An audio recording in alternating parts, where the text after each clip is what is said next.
여러분들 안녕하세요.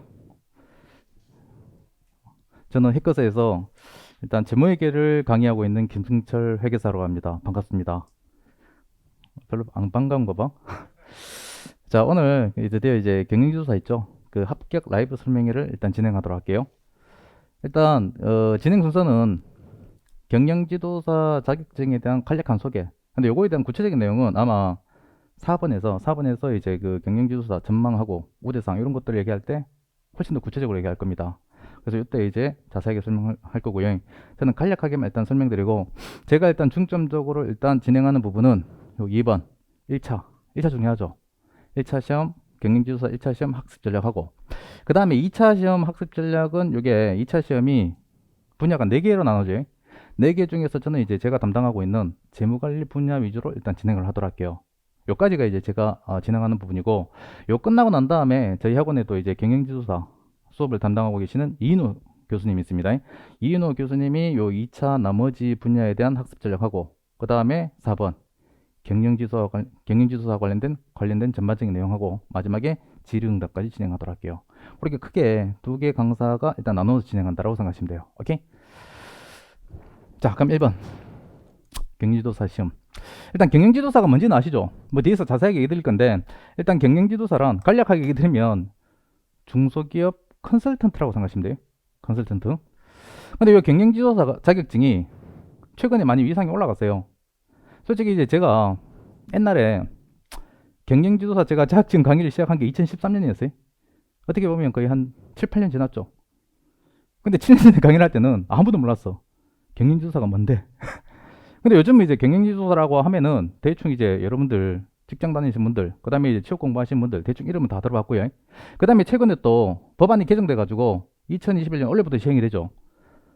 경영지도사 이제 독립법안이 이제 시행이 됩니다. 독립법안이 시행이 된다는 얘기는 이때까지는 이 경영지도사라는 자격증이 중소기업법, 법령, 중기법, 하위 이제 부속 조항으로 있었었는데, 이제는 경영지도사라는 타이틀을 달고 별도의 독립법안이 제정이 됐다는 얘기라고. 오케이? 그러다 보니까 이제 위상이 엄청 올라간 거죠. 물론 앞으로 제도적으로 개선할 게 엄청 많아요. 왜냐하면 일단 독립법이 시행되긴 했지만 어쨌든 회계사, 세무사, 노무사들하고 영역이 겹치잖아요. 게다가 좀 싸워야 돼. 근데 어쨌든 싸워야 되긴 하지만 어쨌든 독립법안이 제정이 됐다는 얘기는 앞으로 제도적으로 많이 개선이 있을 거다. 그렇게 생각하시면 돼요. 하여튼 뭐 앞으로는 이제 좀 더 유망한 자격증이다. 정도만 일단 지금 아시면 돼. 근데 그 얘기는 뭐냐면은 어쨌든 우리가 여러분들 오늘 오신 목적이 수업 목적으로 일단 공부를 어떻게 할 건가 그걸 이제 보고 오신 거잖아요. 그럼 어쨌든 앞으로 이제 자격증이 좀 제도적으로 개선이 되고 사람들이 또 많이 인지가 되고 자격증이 좀 좋아질 거라고 하면은 앞으로 경쟁자들이 많이 몰리겠지. 그게 뭐예요? 그 얘기는 앞으로 이제 우리가 수험생들이 많이 이제 몰리게 되면은 그만큼 경쟁이 치열해지고 결론적으로 합격하기가 좀 더 어렵게 될 수가 있겠다고 생각하시면 돼. 그래서 그나마 지금 좀 쉬울 때 빨리 공부해서 합격하셔야 돼. 자, 일단 그 정도 하시면 되고요. 넘어갈게요. 자, 그럼 일단 말씀드린 것처럼 일단 경영지도사 시험 1차하고 2차 구체적인 수험 전략부터 얘기 드릴게요. 자, 일단 먼저 1차 시험부터 보도록 하겠습니다. 자, 원래 또 1차 시험에 대해 1차 시험 좀 많은 제도적인 변화가 있었죠. 일단 간략하게 먼저 기호부터 얘기 드리면 경영지도사 1차 시험은 매년 4월 초에 봅니다.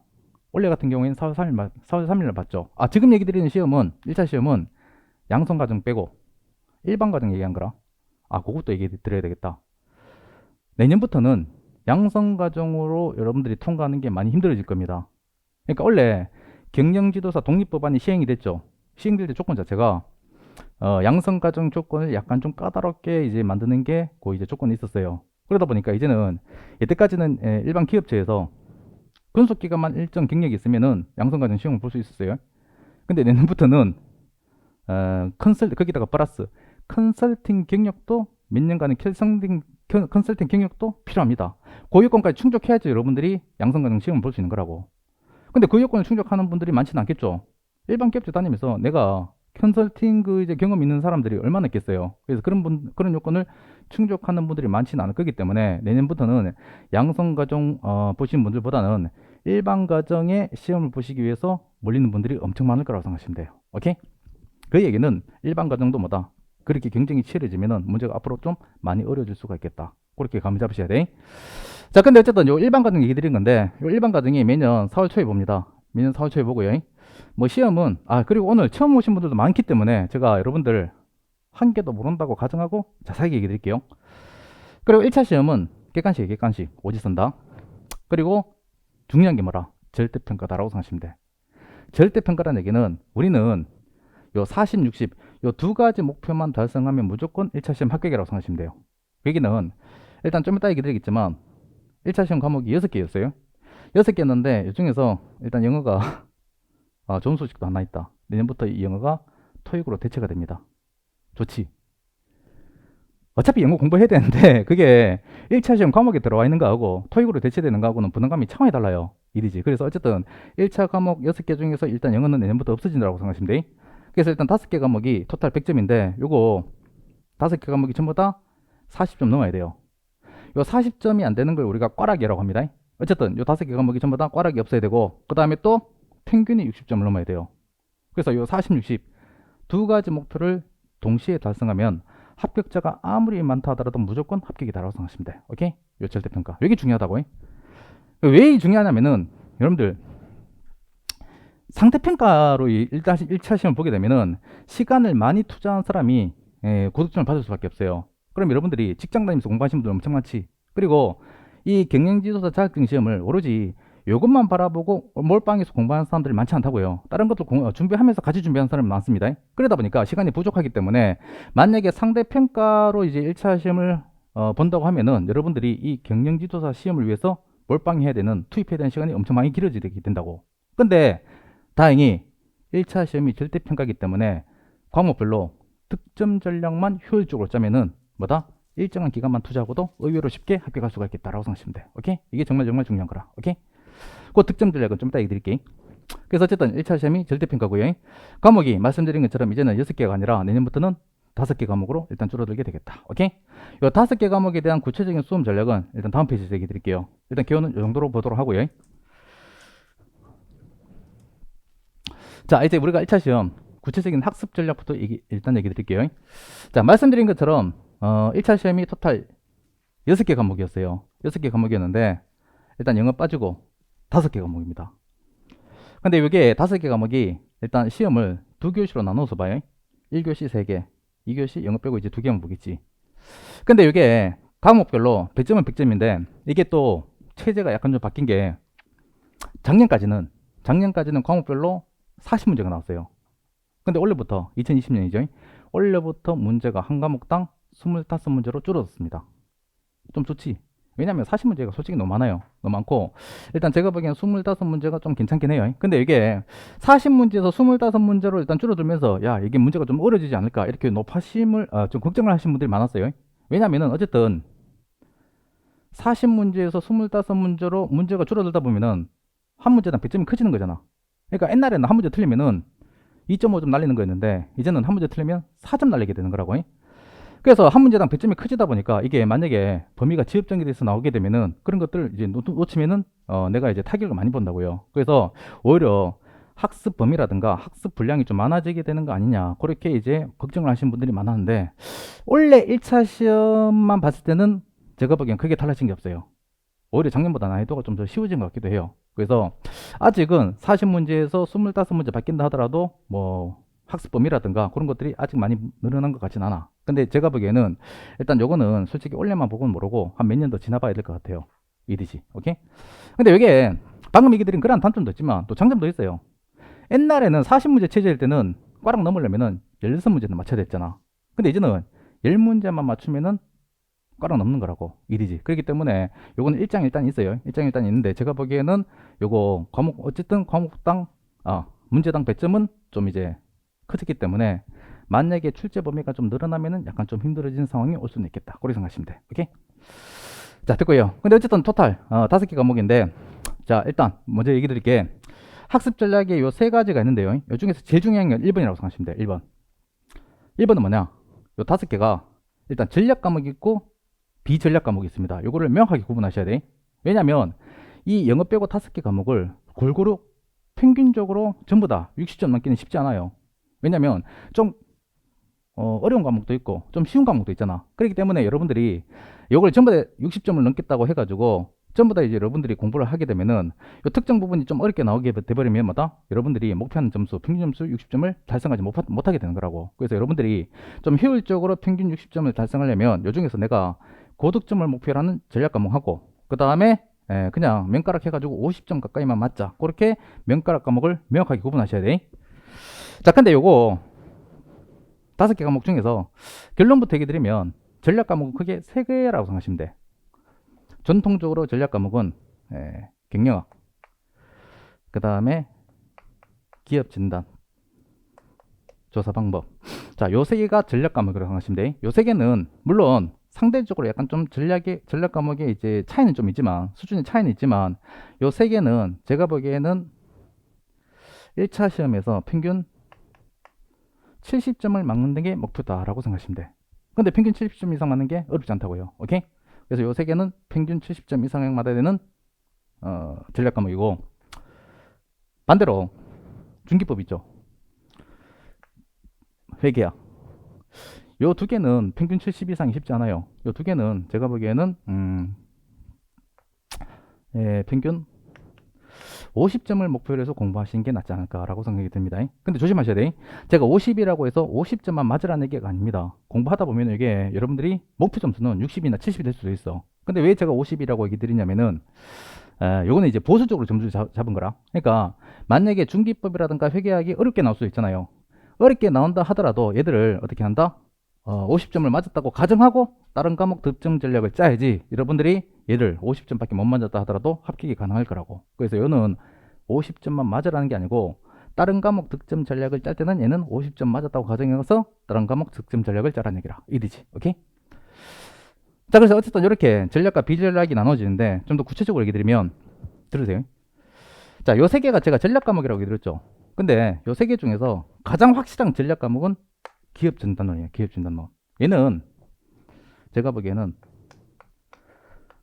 평균 80 이상을 목표로 하셔야 돼. 충분히 가능합니다. 왜냐면은 얘는 일단 문제도 좀 쉽게 나오고요. 얘는 공부할 분량도 좀 작아요. 왜냐면 나중에 공부하시면 아시겠지만 얘는 회계학하고 한 70%가 겹친다고 생각하시면 돼.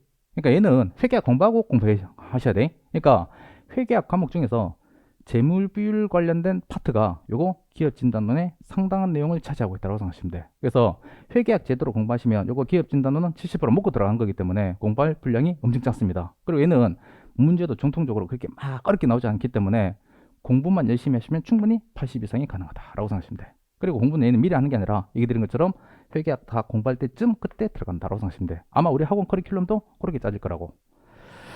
자, 그 다음에 두 번째 경영학 있죠. 경영학은 제가 보기에는 얘는 80까지는 안 돼요.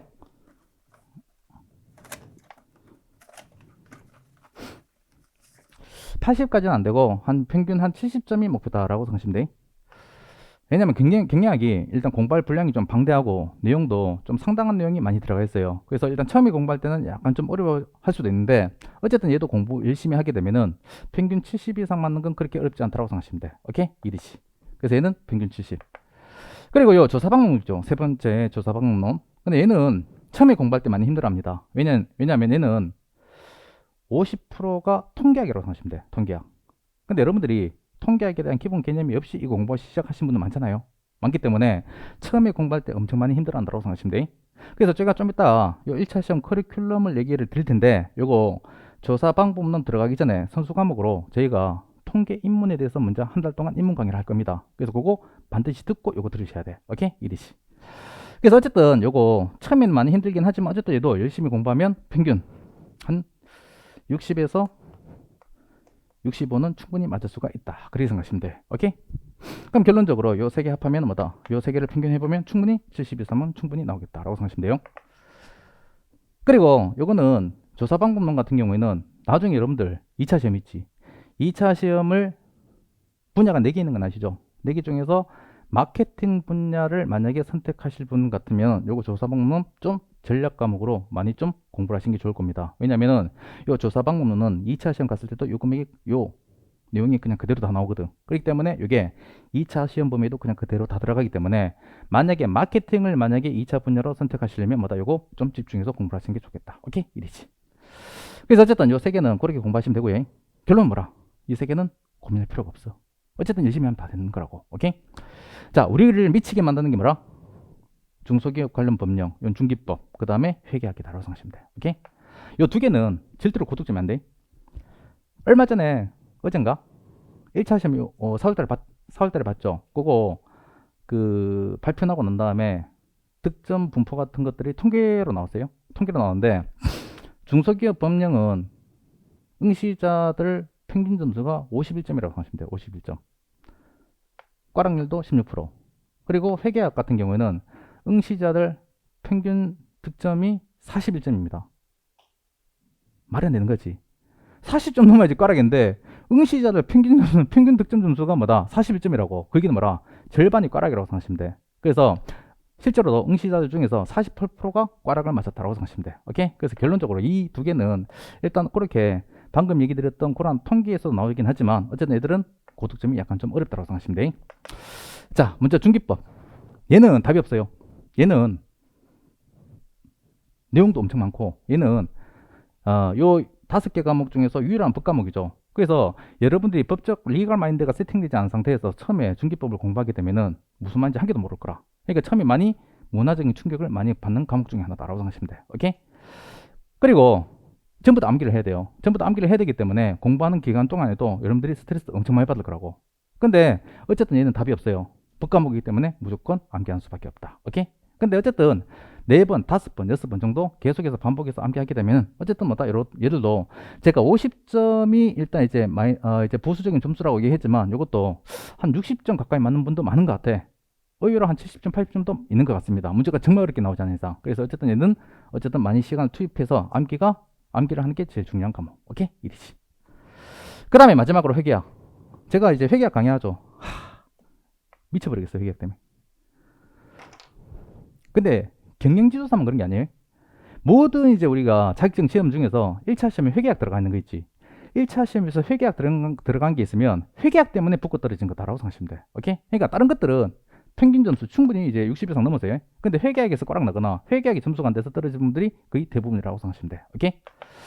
자, 왜 그러냐면은 회계학은 기본적으로 내가 안다고 해서 풀 수 있는 게 아닙니다. 안다고 해서 풀 수 있는 게 아니라 얘들은 절반이 계산 문제가 나오잖아요. 계산 문제가 나오기 때문에 그 내가 이제 이해를 하고 난 다음에 그거를 한 몇 달 동안 계속적으로 숙달을 좀 해줘야 돼. 숙달을 좀 해줘야지만 실제 시험에서 여러분들이 그 계산 문제를 정해진 시간 이내에 여러분들이 풀 수가 있는 거다라고 생각하시면 돼. 그래서 결론적으로 회계학은 이게 처음에 개념이 엄청 생소합니다. 생소하기도 하지만 뭐다? 시간도 많이 투입을 해야지만 그나마 50점, 60점을 맞을 수 있는 과목이다라고 생각하시면 돼. 오케이? 이리지. 근데 원래 솔직히 회계학이 문제 엄청 쉽게 나왔어요. 제가 보기에는 역대급으로 쉽게 나온 해 중에 하나인데 그렇다 하더라도 뭐라 꽈락이 절반이고 응시자 평균 점수가 41점밖에 안 된다는 얘기는 사람들이 회계학을 많이 어려워한다는 얘기라고. 그렇기 때문에 회계학은 여러분들이 절대로 만만하게 시작하면 안 돼. 생각하면 안 되고 얘들은 어쨌든 1차 시험에 합격의 열쇠를 가지고 있는 과목이다라고 생각하고 충분한 시간을 좀 투입을 해주셔야 되겠다. 오케이? 근데 그렇게 이제 뭐 어렵다고 하지만 어쨌든 회계학도 1차 시험이 회계학만 놓고 본다면 그렇게 어렵게 나온 건 아니에요, 솔직히. 여러분들이 회계학에 투자를 많이 안 해서 이제 어렵게 느끼는 것 뿐이지 1차 시험 수준만 봤을 때는 회계학이 그렇게 어렵진 않습니다. 그렇게 어렵진 않기 때문에 수업 열심히 듣고 한 3번, 4번 반복 학습만 열심히 하시면 제가 보기에는 충분히 60 이상도 가능하다고 생각하시면 돼. 오케이? 이리지. 하여튼 학원 강사 제가 얘기 드린 거 그냥 믿고 따라오시면 돼. 오케이? 이리죠. 자, 어쨌든 이렇게 이제 여러분들이 득점 전략 가져가면 되고요.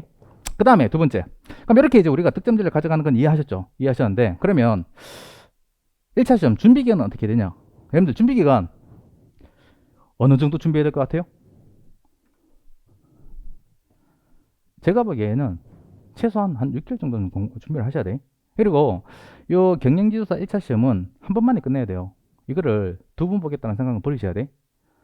이 정도 그러니까 보통 올해 같은 경우에 1차 시험이 합격률이 35%죠. 작년에 40%였어요. 그러니까 10명 보면은 3, 4명 본다는 얘기라.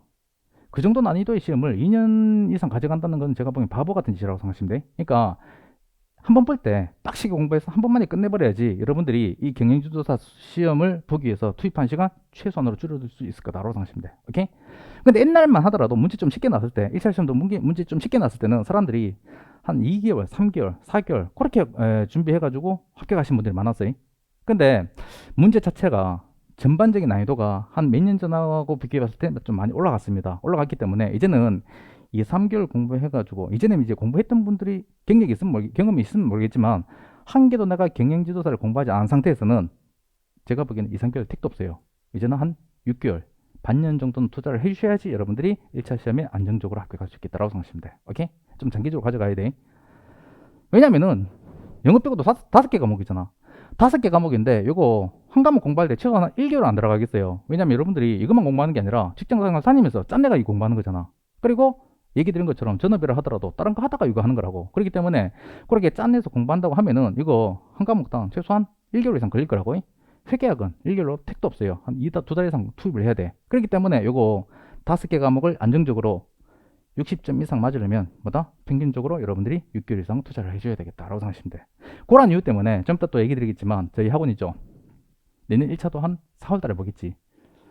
그래서 내년 1차 4월 달에 보는 거 그거 1차 과정을 좀 빨리 개강할 겁니다. 아마 8월 달에 개강할 거예요. 8월 달에 개강해가지고 입문 과정 3과목 쫙 돌리고 난 다음에 9월 달부터마다 본격적인 기본반 들어갈 겁니다.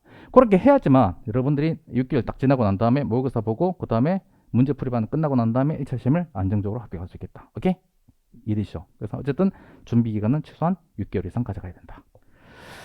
자, 그 다음에 세 번째. 이건 당연한 건데 이거를 가끔씩 어쨌든 이게 경영지도사가 전반적인 난이도는 다른 자격증 시험보다 그렇게 높은 건 아닙니다. 높은 건 아니기 때문에 혼자 독학하신 분들이 엄청 많아요. 이거는 제가 보기에는 정말 바보 같은 짓이라고 생각하시면 돼. 아니 혼자 독학하면 그러니까 강의 들으면 1시간 만에 끝날 것을 독학을 하게 되면은 3시간, 4시간이 투입이 된다고요.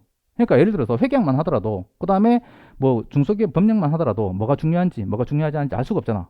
그리고 중기법 법 과목 같은 경우에는 혼자 읽으면 그 의미를 알기가 힘든데 그거를 강의를 듣게 되면은 쉽게 바로 이제 여러분들이 의미를 캐치할 수가 있는 거라고. 그래서 이거는 철칙입니다. 어쨌든 여러분들은 이거를 2년 이상 가지고 끌고 갈 시험은 아니라 그래서 1년 만에 끝내려면 뭐다? 무조건 독학이 아니라 강의를 들으셔야 되겠다라고 생각하시면 돼. 오케이? 그러니까 제가 이 학원에 있기 때문에 제가 이 학원을 이제 홍보하려고 이렇게 얘기한 건 아니고요. 제가 강의를 많이 해봤잖아요. 제가 이제 경영지도사뿐만 아니라 회계사, 세무사도 강의를 하는데 어쨌든 여러분들은 알기 위해서 공부하는 게 아니라 합격하기 위해서 공부하는 거면 무조건 뭐다? 독학보다는 강의를 들으셔야 되겠다. 이건 제가 철저하게 공고 드릴게요. 오케이? 이리죠. 자, 어쨌든 요 세 가지. 요 세 가지만 일단 잘 지켜지면은 제가 보기에는 1차 시험 이거 절대로 떨어지는 일은 없도록 해드리겠다라고 생각하시면 돼요. 어쨌든 1차 시험은 일단 한 번만에 무조건 합격하는 시험이다. 그렇게 생각하셔야 돼. 자, 그 다음에 일단 전반적인 일단 1차 시험 수험 전략을 얘기 드렸고, 자, 말씀드린 것처럼 일단 과목별로 일단 여러분들이 일단 요 이제 수험 전략은 요 정도 얘기 드렸으면 실제로 여러분들이 공부를 하면서 느끼신 게 좋을 것 같아요. 일단 그 정도로 일단 이해하시면 되고, 일단 준비 기간 6개월 얘기 드렸죠. 그럼 6개월 얘기 드렸는데 말씀드린 것처럼 저희 학원이 1차 시험도 일단 원래 런칭을 합니다. 요거 좀 소개 좀 시켜드릴게요. 아마 8월 달에 런칭할 예정이라고 보시면 돼요. 근데 8월 달에 런칭할 예정인데 요거 단계는 어떻게 진행할 거냐? 코스가 1단계가 바로 이제 기본반 들어가는 게 아니라 입문종합반 들어갑니다. 일단 저희 학원의 기본적인 기본 개념은 뭐냐면은 경영지도사 시험을 한 번도 공부하지 않았던 수험생들을 대상으로 해서 하나하나 단계별로 차근차근 진행할 거라고 생각하시면 돼요. 그러다 보니까 얘기 드렸다시피 아까 전에 입문반이 필요한 이유가 조사방법론, 통계학 때문에 힘들다고 얘기 드렸지. 그 다음에 중소기업 법령 이거 법과목이기 때문에 기본적인 리걸 마인드 좀 세팅이 돼야 돼. 그 다음에 회계학 같은 경우는 처음에 공부하면은 여러분들이 빡 돌아볼 거라고. 이전에 회계학 공부하신 분들은 괜찮은데 회계학을 처음 공부하신 분들은 회계학에 대한 기본적인 개념을 약간 좀 개념을 세팅하는 게 필요합니다. 그래서 5개 과목 다 말고요. 기본 세팅, 기본 개념이 중요한 요 3가지는 아마 입문반을 한 달 정도 진행할 거라고 생각하시면 돼. 오케이? 이리지. 그래서 요거 한 달 정도 진행하고요. 요거 끝나고 난 다음에 바로 기본반 들어갈 겁니다. 이제 본격적으로 이제 1차 시험 과목을 위해서 100% 돌리는 거죠. 요거 아마 5개월 정도 진행한다고 보시면 돼. 9월달부터. 그럼 요거 끝나면은 아마 제가 내년 한 2월 정도 될 겁니다. 2월. 그럼 시험 치기 전에 한 2달 정도 남은 상태죠. 그때 문제 풀이반 들어갈 겁니다. 근데 6개 과목, 5개 과목이 전부 다 문제 풀이반 필요 있는 건 아니고 특히 중요한, 문제 풀이가 중요한 회계학 있지. 회계학은 손으로 직접 한 3번, 4번 풀어봐야 돼요. 그 다음에 우리가 1차 시험에서 많이 힘들어하는 중소기업 법령, 그 다음에 통계학, 이것도 이제 수리적인 개념이 들어가죠. 그래서 요 세 개는 필수적으로 아마 문제풀이 반, 이론 정리 반, 요거를 한번 이제 돌려야지만 여러분들이 1차 시험에 약간 좀, 합격할 확률이 높아지기 때문에 요거는 문제풀이 반을 별도로 한 달이나 두 달 정도 진행할 거라고 생각하시면 돼요. 오케이? 그래서 요 과정 끝나고 난 다음에 모의고사 몇 번 보고 1차 시험 보면은 제가 보기에는 난 정말 떨어지고 말 거야, 이런 생각이 없는 이상 무조건 합격할 거라고 생각하시면 돼요. 일이죠. 오케이? 그래서 이렇게 일단 체계적으로 3단계로 진행이 된다. 요거는 간략하게 일단 얘기 드릴게요. 오케이? 왠지 우리 학원 엄청 홍보하는 것 같네. 나 원래 이런 스타일 아닌데. 이해되지? 하여튼 믿고 따라오면 합격한다는 얘기예요. 됐고. 자, 1차 시험은 일단 그 정도로 얘기 드릴게요. 그 정도로 얘기 드리고, 그 다음에 2차 시험 좀 얘기 드릴게요. 2차 시험. 자, 2차 시험은, 보통 한 7월 말에 봅니다. 7월 말. 올해 같은 경우에는 7월 24일 봐요. 그러니까 4월 초에 우리 1차 시험 봤지. 4, 5, 6, 7. 딱 넉 달 후에, 넉 달 정도 후에 2차 시험 보는 거다라고 생각하시면 돼. 그러니까 동차가 좀 쉽진 않아요. 이게 한 4년, 5년 전만 하더라도 1차 그해 붙고 2차 그해 붙는 사람 엄청 많았어요. 왜? 문제가 엄청 쉽게 나왔거든. 한 5년, 6년 전만 하더라도 회계학 같은 경우에는 2차 시험이 뭐가 나왔냐면은 재무회계만 하더라도 자본적 지출에 대해서 약수를 하시오. 뭐 수익적 지출에 대해서 약수를 하시오. 뭐 충당부채, 오발부채 차이를 얘기하시오. 이런 따위 수준의 시험 문제가 나왔다고요. 그러니까 뭐라? 그런 경우에는 뭐 회계훈련 공부도 합격한 시험 아니겠어. 그렇기 때문에 한 5년, 6년 전만 하더라도 동차로 합격하신 분들이 엄청 많은데 최근에는 문제 엄청 어렵게 나오죠. 엄청 어렵게 나오기 때문에 일단 요 4개월의 기간 동안에 여러분들이 그 2차 시험 전반적인 내용을 다 공부해가지고 동차로 합격하는 분들이 생각보다 많지는 않다고 생각하시면 돼. 이리지. 그래서 1차는 한 번만에 합격해야 되지만 2차는 유예까지 약간 좀 염두를 두셔야 되겠다라고 생각하시면 돼요. 근데 어쨌든 매년 한 7월 말에 2차 시험 보고요. 그리고 시험 방식은 아시겠지만 1차하고 가장 큰 두드러진 차이가 뭐예요? 1차는 객관식, 2차는 주관식. 오케이? 그리고 2차는 근데 또 얘도 절대평가입니다. 근데 웃긴 게 보통 대부분의 자격증 시험이 2차까지 있으면은 주관식 시험이 있으면 2차는 약간 상대평가가 가미가 되죠. 근데 얘들은 경영지도사는 절대평가 7자기 숙제합니다. 7자기 고수합니다. 2차도 무조건 40, 60 요 절대평가 40점 내가 과목이 전부 다 빠르게 없어야 되고 평균 60점 넘어야 합격하는 거라고. 그래서 이 절대평가를 2차 시험에서 그냥 그대로 100% 고수하기 때문에 합격률이 약간 좀 인터별로 좀 차이가 들쑥날쑥해요. 그게 약간 좀 문제점이 있어. 약간 이제 원래는 문제가 좀 어렵게 나와가지고 합격자가 요거 이제 절대평가 요건을 충족한 합격자가 적으면 좀 문제를 좀 올려주거나 합격자 수를 좀 증가시켜야 되는데 그걸 절대로 안 하더라고. 절대로 안 하고 무조건 이 요건을 충족해야지만 2차도 합격하는 걸로 일단 커트 해버리기 때문에 연대별로 어떤 해에는 재무관리 분야만 하더라도 어떤 해에는 뭐 40% 합격했는데 2019년 재작년에는 4% 합격했어요. 일이죠. 그렇기 때문에 약간 좀 2차 시험의 절대평가가 약간 좀 그런 문제점이 좀 있는 건 하다라고 생각하시면 돼요. 오케이? 자, 그리고 시험 분야가 토탈 4개 분야입니다. 아시겠지만 재무관리 분야, 마케팅 분야, 인적자원관리 분야, 생산관리 분야, 요 4개 분야가 있는데 요 4개 분야 중에서 여러분들이 가장 선호하는 분야에 또는 적성이 있는 분야에 지원하시면 돼요. 근데 보기에 전통적으로 마케팅이 제일 인기 많은 것 같고 그 다음에 재무관리인 것 같아. 오케이? 그래서 여기 1순위, 2순위, 그 다음에 나머지가 요 3, 4순위라고 생각하시면 돼요. 근데 요거는 절대적인 기준이 있는 건 아니고 그나마 요 마케팅이 최근에 많이 몰렸던 이유가 마케팅이 생각보다 좀 합격률이 높거든. 높기 때문에 좀 많이 몰린 거 아닌가 그런 생각이 들어요. 근데 합격률은 연대별로 분야별로 좀 차이가 있기 때문에 그거는 여러분들이 좀 신중하게 선택을 좀 해주셔야 되겠다. 오케이? 자, 근데 요 중에서 제가 일단 재무관리 분야 회계학을 강의하기 때문에 요 재무관리 분야에 대한 전반적인 수험 정리를 얘기 드리고 그 다음부터는 이제 요 이인호 선생님 교수님의 이제 설명으로 넘어가도록 하겠습니다. 자, 재무관리 분야 좀 얘기 드릴게요. 혹시 여기서 지금 재무관리 분야 선택한 사람이 없는 거 아니에요? 난 관심 없는데 빨리 넘어가지 이렇게 생각하시는 분이 있는 거 아니에요? 자, 2차 시험 재무관리 분야인데 재무관리 분야가 최근에 엄청 많이 어려워졌죠. 일단 과목은 3개예요. 재무관리, 회계학, 세법. 3개의 과목인데 뭐 아시겠지만 회계학이 다시 2개로 쪼개집니다. 재무회계, 원가회계. 근데 이 재무회계랑 원가회계가 강사도 다르고 책도 달라요. 그렇기 때문에 실질적으로 회계학은 한 과목이 아니라 2개 과목이라고 생각하시면 돼. 오케이? 그렇기 때문에 이제 2차 시험 재무관리 분야는 외관상 형식은 3개 과목, 실질은 뭐다? 4개 과목이라고 생각하시면 돼. 오케이? 근데 이 과목별로 배점이 어떻게 되냐? 이 3개 과목 전부 다 30점짜리 논술형 문제 2문제 나오고요. 10점짜리 약술형 문제 4문제가 나옵니다. 그럼 토탈 100점이 되겠지. 오케이? 그리고 이 논술형 문제하고 약술형 문제는 차이가 뭐냐? 차이는 없어요. 논술형 문제는 뭐 이제 계산 문제만 나오고 약술형 문제는 말 문제만 나오냐? 그 차이도 아니고 논술형 문제는 그냥 덩치가 좀 크다. 물음도 많다. 그리고 얘는 뭐다? 물음이 한두 개밖에 없다. 그 차이밖에 없어요. 덩치가 좀 크고 덩치가 좀 작다. 오케이? 그것밖에 없어요. 근데 문제는 2차 시험은 재물관리 분야 있죠. 이 30점짜리 논술형 문제 얘가 합격의 당락을 좌우한다고 생각하시면 돼요. 오케이? 얘 때문에 붙고 떨어진 거라고. 그건 좀 이따 얘기 드릴게요. 자, 일단 그렇게 배점이 구성이 되고, 자, 2차 시험 같은 경우에는 크게 학습 전략이 크게 4개가 있습니다. 자, 1번. 일단 출제 유형은 계산형 문제와 이론형 문제 둘 다 많이 나옵니다. 이게 원래는 이제 재무관리, 회계학, 세법 이 전부 다 숫자를 다루는 학문이죠. 숫자를 다루는 학문이기 때문에 야 이거 계산형 문제의 비중이 훨씬 더 큰 거 아니냐 이렇게 오해하시는 분들이 있는데 그게 아니에요. 그게 아니고 이론형 문제의 비중도 엄청 많이 나와요. 근데 이게 과목별로 약간 좀 편차가 있는 게 재무관리하고 회계학 있죠.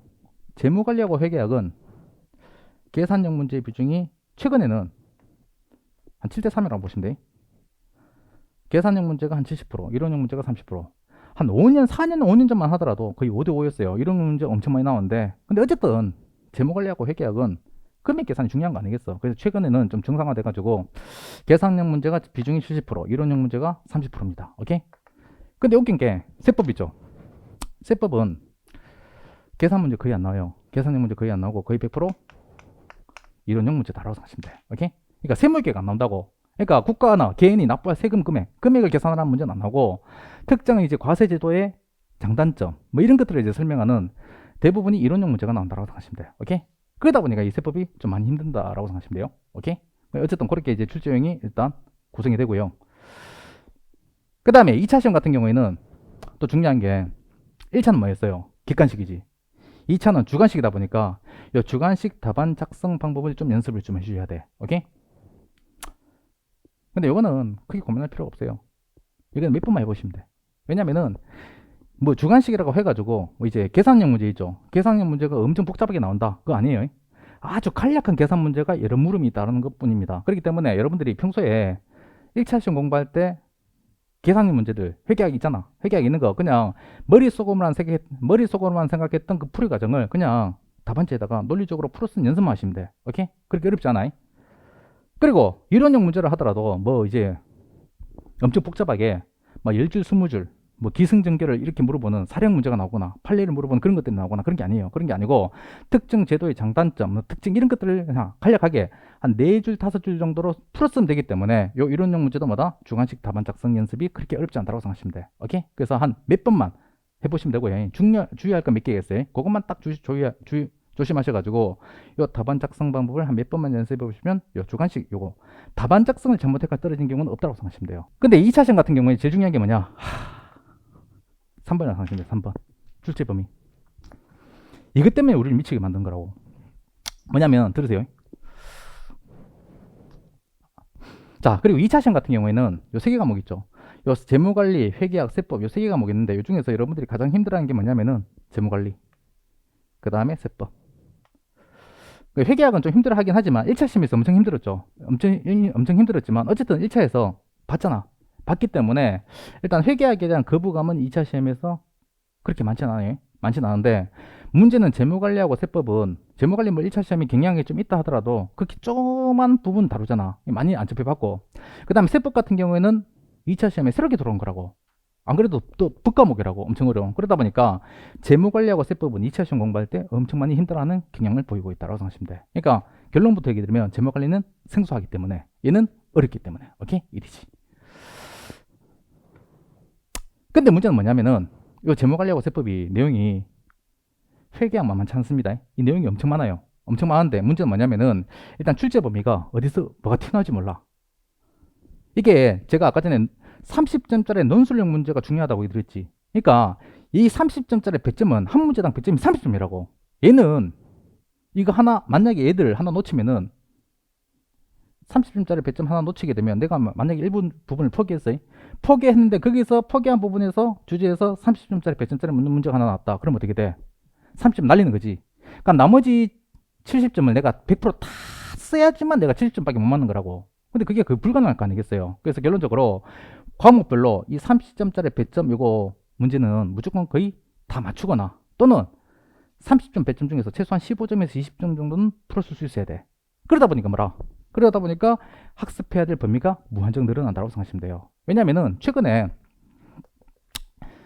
회계학뿐만 아니라 재무관리, 세법 얘들이 출제 범위가 계속적으로 늘어나고 있어요. 물론 올해 같은 경우에 작년이지 재무관리 엄청 쉽게 나왔어. 근데 작년이 역대로 가장 쉽게 나온 거라. 최근에는 이거 재무관리 분야 때문에 골치 아픈 경우 엄청 많았습니다. 그러니까 이거 주제 범위가 전통적인 자본구조 이런만 시험 문제 나오는 게 아니라 뭐 국제재무관리, 뭐 합병, 파생상품 이런 것들까지 시험 문제 건드리고 있다고. 그런 것들이 30점짜리 100점 문제로 하나 나오면 어떻게 돼요? 만약에 그거 포기하면은 30점 다 날리는 거지. 그 다음에 회계학 있지. 재무회계. 솔직히 내가 재무회계 가르치겠지만 나 미쳐버리겠어. 재무회계 한 4, 5년 전만 하더라도 특수회계 시험 문제 거의 나왔어요. 특수회계 거의 시험 문제 안 나는데, 그러니까 자산부채 자본, 그리고 뒤에 특수회계 중에서는 현금 물음표하고 오류수정 정도만 보면은 다 커버가 됐다고. 근데 최근에는 뭐라? 리스 회계도 나왔지. 올해 같은 경우에는 전환사채도 나왔지. 30점 100점으로 나왔다고. 그 다음에 관계기업 투자 나왔지. 그러니까 예상치 못한 분야에서 주제에서 30점짜리 100점 문제가 팍팍 튀어나오고 있어요. 근데 그거 내가 공부 안 하면 어떻게 돼? 30점 통으로 날리는 거지. 그 다음에 세법 이거는 말도 못하지. 이거는 기본적으로 얘는 분량이 너무 많아. 기본적으로 이렇게 얘기하니까 제목을 선택하지 말라는 것 같네. 꼭 그런 것만은 아니에요. 근데 세법 문제도 분량이 많아요. 전통적으로 중요한 법소부, 법인세, 소득세, 부가세 그것만 하더라도 내용 엄청 많은데 그게 절반 정도 나오고요. 그 다음에 한 40%가 국세기본법에서 시험 문제가 나오고 나머지 10%에서 자법 걔들이 또 문제가 출제가 돼. 근데 세법 같은 경우에는 범위가 너무 넓다 보니까 그 중에서 어떤 주제가 30점짜리 100점으로 나올지를 아무도 알 수가 없는 거라고. 일이지. 그러다 보니까 결론적으로 여러분들이 공부를 어디까지 커버해야 되는가 그런 것들이 여러분들이 이게 2차 시험의 가장 중요한 포인트가 되겠다고 생각하시면 돼. 2년 전에 재무관리 분야에서 합격률 4% 나왔죠. 그러니까 100명 시험 쳐가지고 4명 보고 다 떨어졌다는 얘기라. 그게 왜 그렇게 됐냐면은 각 과목별로 30점짜리 논술용 문제가 전부 다 폭탄이 한 문제씩 다 튀어나왔어요.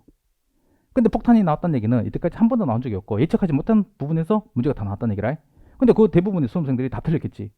그러니까 그걸 다 틀리다 보니까 나머지 주제를 다 100%다 맞춘다 하더라도 평균 70밖에 안 돼. 근데 그렇게 할 가능성이 높진 않잖아. 그러다 보니까 뭐다? 다 떨어지고. 근데 그걸 또 절대평가를 확실하게 이제 적용하다 보니까 합격률이 4%밖에 안 됐다라고 생각하시면 돼. 오케이? 이리지.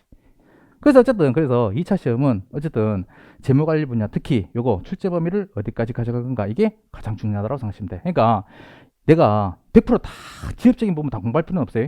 근데 공부한다 하더라도 그거를 특수 분야를 전부 다 100% 공부하는 게 아니라 어쨌든 30점짜리 논술 문제가 나왔을 때 한 15점에서 20점 정도 풀었을 정도로만 공부하시면 돼. 이리지. 근데 그렇게까지 일단 커브에서 공부하려면 출제 범위는 최대한 넓게 공부를 하셔야 되겠다라고 생각하시면 돼요. 여기 이제 제일 중요하고. 근데 또 그렇게 또 고민할 필요는 없어요. 걱정할 필요는 없는 게 왜냐면은 출제 범위는 넓지만 난이도는 엄청나죠. 난이도가 낮다는 얘기는 한 번 보면은 무조건 다 맞춰. 보면 맞추고 안 보면 틀리고. 그 정도의 난이도입니다. 그러니까 보통 교재 있지. 교재에 예제하고 기출문제 정도 수준만 여러분들이 풀 수 있으면 웬만하면 다 맞춘다고 생각하시면 돼요. 어려운 복잡한 문제 풀 필요가 없어요. 이디지. 그래서 결론적으로 2차 시험 재무관리 분야는 결론은 뭐다? 출제 범위는 최대한 바다처럼 넓게. 대신 깊이는 얇게. 오케이? 이렇게 공부하는 게 여러분들이 가장 중요한 포인트다라고 생각하시면 돼. 근데 문제는 혼자 공부하면 어디까지 봐야 되는지, 뭐가 중요한지, 뭐가 중요하지 않은지 그걸 알 수가 없죠. 알 수가 없기 때문에 이런 것들을 알기 위해서 학원의 도움을 받으시는 거다라고 생각하시면 돼요. 오케이? 이리지. 자, 어쨌든 이렇게 보시면 되고요. 근데 어쨌든 이렇게 이제 약간 좀 어려운 부분이 있긴 하지만 아마 저희 학원에서 이 재무관리하고 회계학, 세법 담당하시는 강사분들이 실력이 장난 아닙니다. 전부 다 회계사, 세무사 강의하시면서 이것도 하시기 때문에 아마 깊이 있는 부분까지, 넓이 있는 부분까지 다 집어가면서 여러분들한테 강의를 하실 수 있을 거라고. 그래서 강사분들 믿고 따라오시면 아마 요 2차 시험 얘들 때문에 떨어지는 데는 없도록 해드리겠다. 오케이? 일이죠. 자, 일단 이렇게 보시면 되고요. 자, 2차 시험 일단 합격 학습 전략은 이렇게 보시면 돼요. 이렇게 보시면 되고 그 다음에 요건 좀 얘기 드릴게요. 이것도 또 우리 학원 홍보하는 것 같아 좀 그렇긴 한데 지금 그 양성과정 어제 발표 났죠. 이 1차 시험 양성과정 발표 나고 난 다음에 이제 원래 2차 시험 합격하신 분들 원래 2차 시험 어떻게 볼 건가 그거 이제 고민하신 분들도 좀 있는 것 같아요. 그래서 그분들을 위해 가지고 좀 얘기 드릴 게 뭐냐면은 지금 이제 수업을 들으시면 제가 보기에는 기본 과정은 어느 학원이 다 거의 다 끝났죠. 끝났는데 아마 등록을 하시게 됐을 때 요번에 만약에 요거 이제 영원 합격 패스라는 게 있습니다. 인강으로. 그래서 이 합격 패스 뭐냐면 만약에 여러분들 요거 수업 듣고 3개월 바짝 공부해가지고 2차 합격하면은 동차 합격하면은 수강료 전액 환급합니다. 라고 하더라고. 공짜로 수업 듣는 거랑?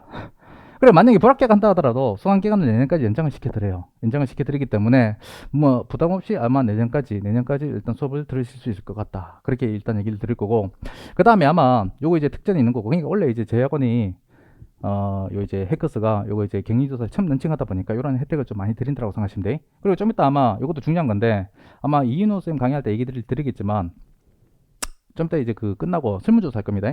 그 설문조사에 좀 이제 여러분들이 답변을 좀 해주시면은 아마 수강료도 아마 30% 할인이 될 겁니다. 할인이 될 거기 때문에 여러분들 어차피 이제 힘들게 공부하는 거잖아. 방금 얘기 드린 부분 때문에 여러분들이 그런 것들 몇 개만 좀 해주시면은 아마 제가 보기에는 수강료 부담이 많이 줄어들고 고 이제 쉽게 여러분들이 수업을 들을 수 있을 거라고. 오케이?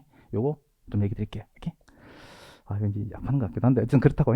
자 됐고 일단 저는 일단 요까지 하면은 경영조사 1차 시험 전반적인 수험 전략 그리고 2차 시험 중에서 재무관리 분야에 대한 부분 얘기 드렸습니다. 일단 저는 요까지 하고요. 남아있는 부분 있죠.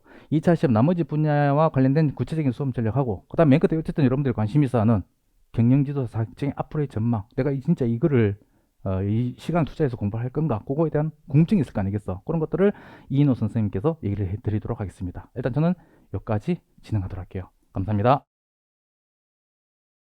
네, 일단 인터뷰 드리겠습니다. 네, 안녕하세요. 네, 감사합니다. 네. 반응이 조금 늦으시군요. 네. 네, 그 경지사 설명회를 맡게 된 이인호라고 합니다. 네, 반갑습니다. 예, 그럼 이제 그 좀 전에 그 김수철 회계사님 말씀하신 거에 뒤에 이어서 좀 말씀을 드릴 거고, 이제 경영조사 2차 분야 교수진에 대한 얘기 좀 드릴 거고, 이미 살짝 말씀드린 것처럼 소위 이야기하는 전문가 그룹이라고 보시면 되세요. 네, 각 분야마다 그 전문가들로 구성되어 있다라고 보시면 되고, 그래서 마케팅 분야는 이제 저하고 신상현 박사가 같이 이제 좀 진행을 할 거고, 그 다음에 재무관리 분야 같은 경우는 좀 전에 그 앞에서 말씀하셨던 김승철 회계사님께서 재무회계 쪽 담당하실 거고요. 그 다음에 현진환 세무사가 원가회계 쪽 담당할 겁니다. 그 다음에 윤민호 회계사가 재무관리 담당할 거고, 김미석 회계사가 세법 쪽 담당할 거예요. 그 다음에 인적자원관리 분야는 역시 저하고 김광훈 노무사님이 같이 하실 거고, 제가 조직행동론하고 인사관리 진행할 거고요. 노사관계론을 김광훈 노무사가 진행을 할 겁니다. 그 다음에 생산관리 분야 같은 경우는 신상현 박사가 경영과학, 생산관리, 품질, 경영 세 과목을 전부 다 진행한다라고 보시면 되고, 그렇게 진행을 좀 하게 될 거고요. 그 다음에 이제 커리큘럼이나 이제 이런 것도 잠깐 말씀드리면, 일단 지금 상황으로 크게 두 가지 과정이 운영된다라고 보시면 되고, 하나가 이제 인강 과정 있는 거고, 그 다음에 또 한 가지 좀 이따 말씀을 드리겠지만 실강 과정이 있긴 있어요. 그러면 그 인강 과정 먼저 말씀을 드리면 이제 그 2차 영원 합격 패스라고 하는 그 프로그램이 있다라고 보시면 되는 거고, 지금 저희가 올해 그 4월 달에 개강을 하면서 전체적으로 커리큘럼을 어떻게 잡고 있었던 거냐면, 일단 기본 종합반이 있었던 거고, 요 기본 종합반은 어떤 의미라고 보시면 되냐면, 그 이제 역시나 그 시험을 보셔야 되는 거고, 해당 과목에 대한 기본적인 내용들을 좀 정리를 하셔야 되는 상황이잖아요. 그래서 그런 것들을 정리하기 위한 목적으로 지금 진행된 거고, 실강은 다음 주에, 그러니까 재무관리 분야는 좀 길고, 그 말씀 먼저 드려야 되는구나. 지금 올해 같은 경우 실강을 지금 재무관리 분야하고 마케팅 분야만 지금 진행하고 있고, 그 인적자원관리 분야하고 생산관리 분야는 온라인으로만 진행하고 있어요.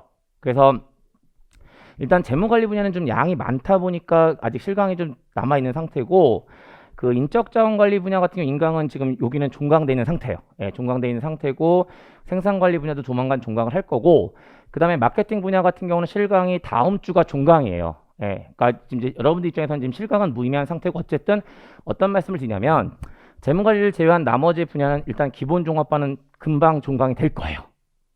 그러니까 요 기본 종합반을 가지고 이제 기본적인 내용들을 좀 정리하시는 거고, 그 다음에 이제 그렇게 기본 정리가 되고 나면 두 번째 이제 최종 정리반이라고 해서, 이제 앞으로 개강할 반이 남아 있는 건데 이 최종 정리반이라고 얘기하는 것은 어떤 의미라고 보시면 되냐면 앞서 기본 이론 정리하셨어요. 근데 그냥 기본 이론을 정리하는 걸로 끝날 수는 없는 거잖아요.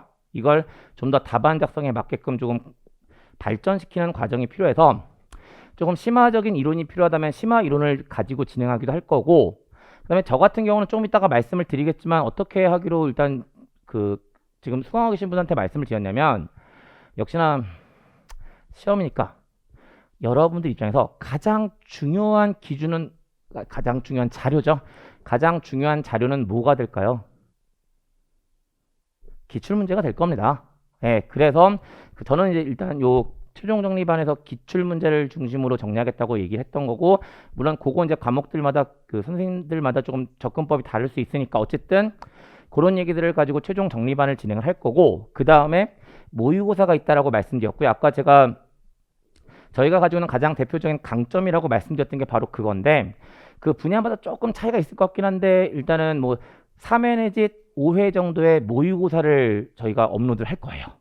네, 모의고사를 업로드 할 거고, 그 모의고사가 업로드 되고 나면 여러분들께서는 이제 업로드 돼 있는 그 모의고사 문제를 다운로드 받으셔서 답안을 직접 시간 정해놓고 작성을 좀 해 주시는 거고, 그 다음에 그걸로 끝나는 게 아니고요. 역시나 이제 여러분들 입장에서는 뭔가 답안지를 쓰긴 썼어요. 쓰긴 썼는데 어쨌든 저희가 낸 문제들일 거니까 그 문제에 대한 가장 이상적인 표현은 그렇고, 이제 저희들이 주로 쓰는 표현 가지고는 예시 답안이라는 표현을 전 주로 즐겨 쓰는데, 일단 뭔가 준거가 있긴 해야 되는 거잖아요. 그래서 이제 그 준거의 의미를 가지면서 이제 예시 답안도 드리고 거기에 대한 강평도 저희가 찍어서 올려드릴 거예요. 이 영원 합격 패스라는 건 뭐냐면, 일단 지금 아마 이 자리에 오신 분들, 물론 제가 이제 개인적으로 뵙고 인사드리면서 뭔가 그 정보를 얻은 건 아니라서 조금 정확성이 떨어질지 모르겠지만 예상컨대 어쨌든 이틀 전인가요? 예, 양성과정 발표 있었고, 그 다음에 1차 시험, 1차 일반 시험 발표가 있었으니까,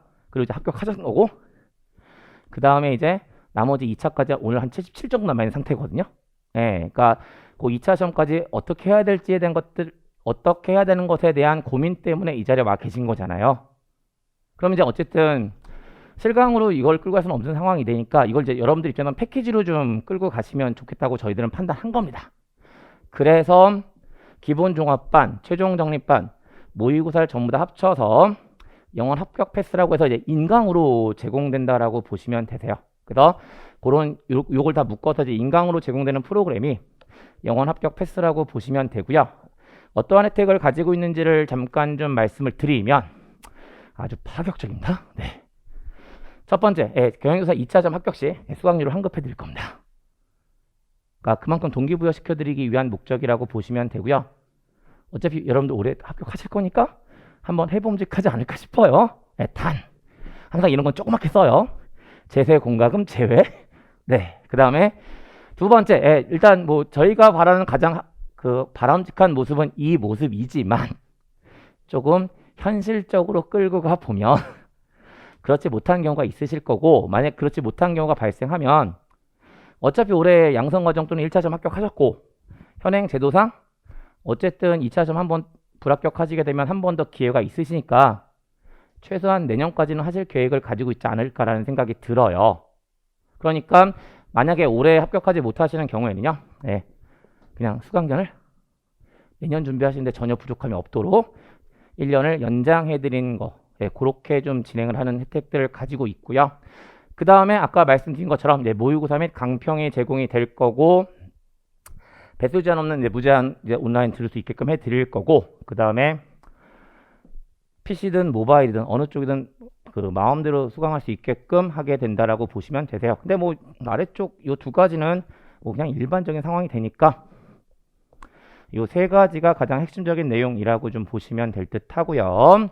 그래서 그렇게 말씀드리면서 2차 영원 합격 패스에 대한 설명 간단하게 좀 드리는 거고, 그 다음에 이제 사실 이것 때문에 이제 후반전에 제가 들어온 거긴 한데, 그 이제 아까도 말씀드렸지만 지금 이제 실강 과정으로 지금 당장 가장 빠르게 시작할 수 있는 게 요 과정이긴 합니다. 그래서 잠깐 말씀을 드리면 그 2차 마케팅 최종 정리반 예정되어 있고, 지금 교육 일정은 5월 23일 다다음 주죠.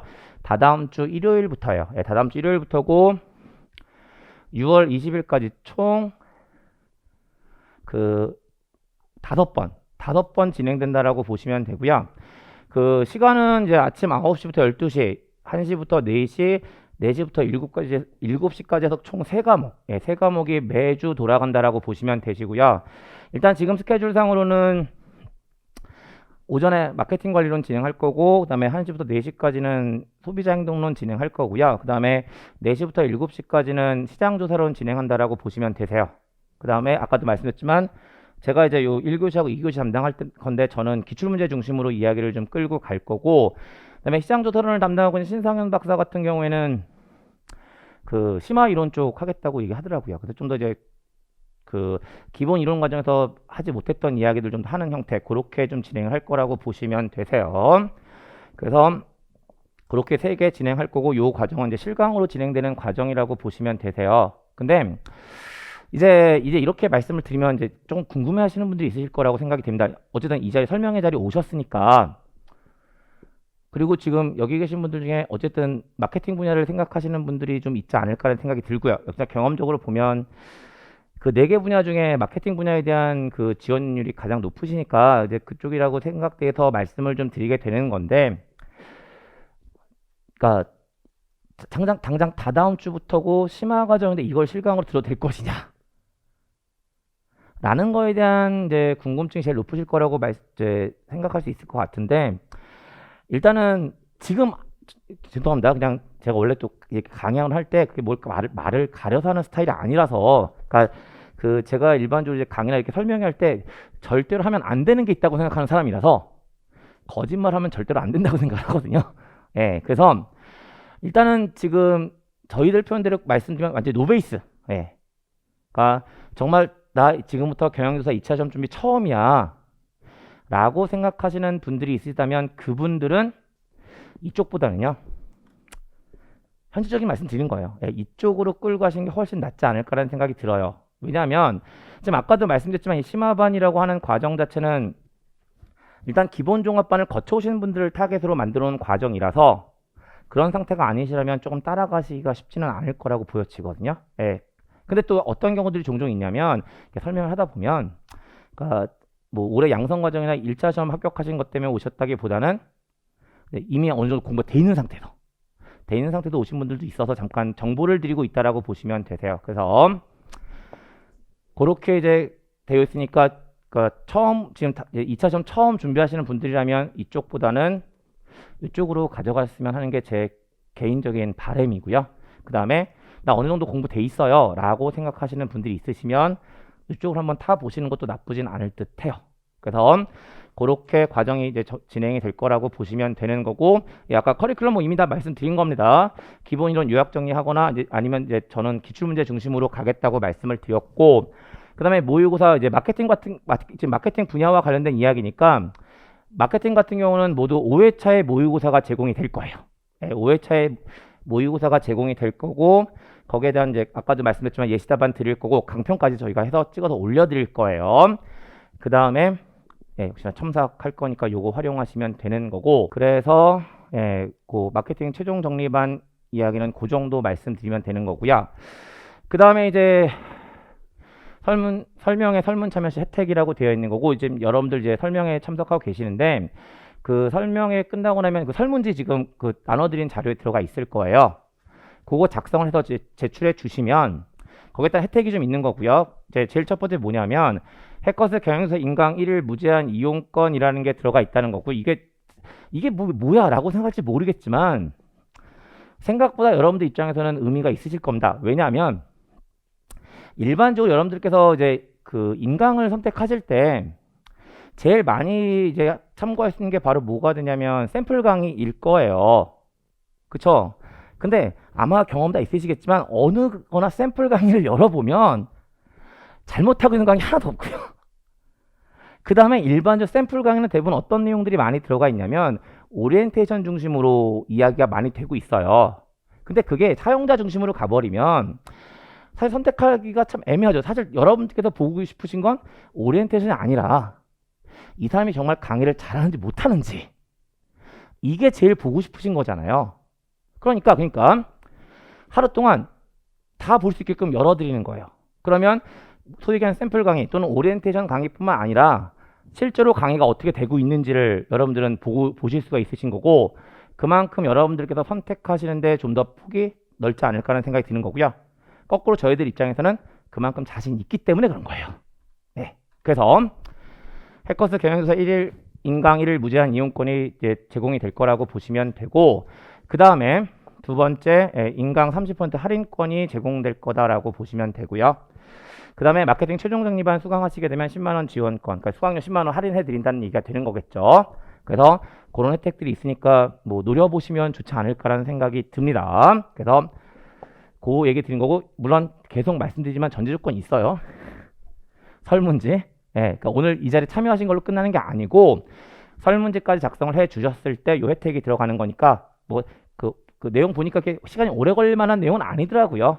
그러니까 일단 써서 제출해 주시면 이 혜택에 대한 보험을 가지시는 거잖아요.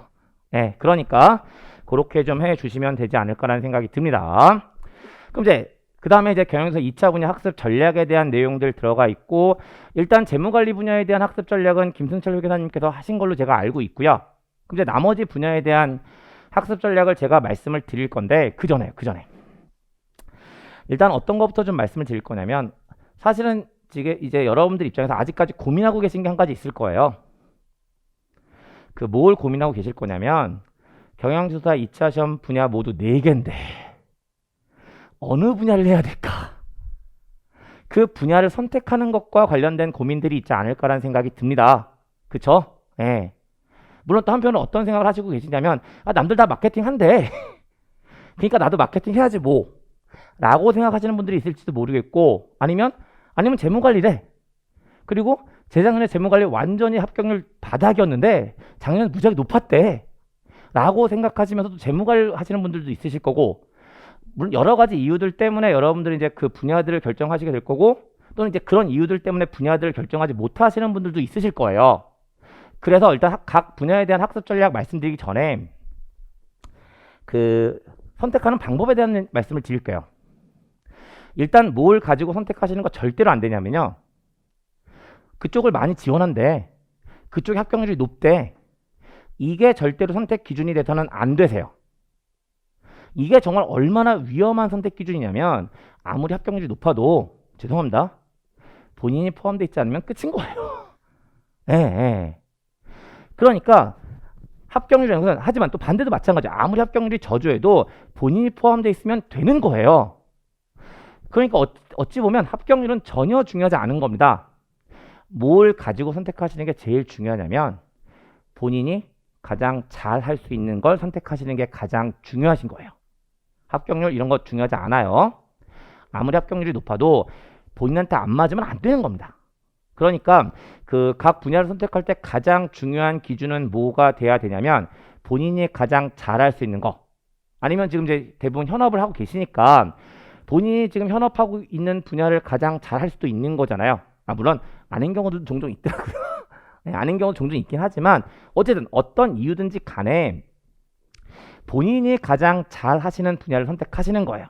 근데 거기서 조금만 더 도움을 드리면, 역시 이제 뭐 경험적인 얘기라고 보시면 될 것 같긴 한데, 이렇게 이제 경영서 쪽에서 강의를 쭉 해오면 일단 1차 판단이 뭐가 된다고 보시냐면, 숫자예요, 숫자. 그러니까 숫자에 대한 감각이 좋으냐 좋지 못하냐.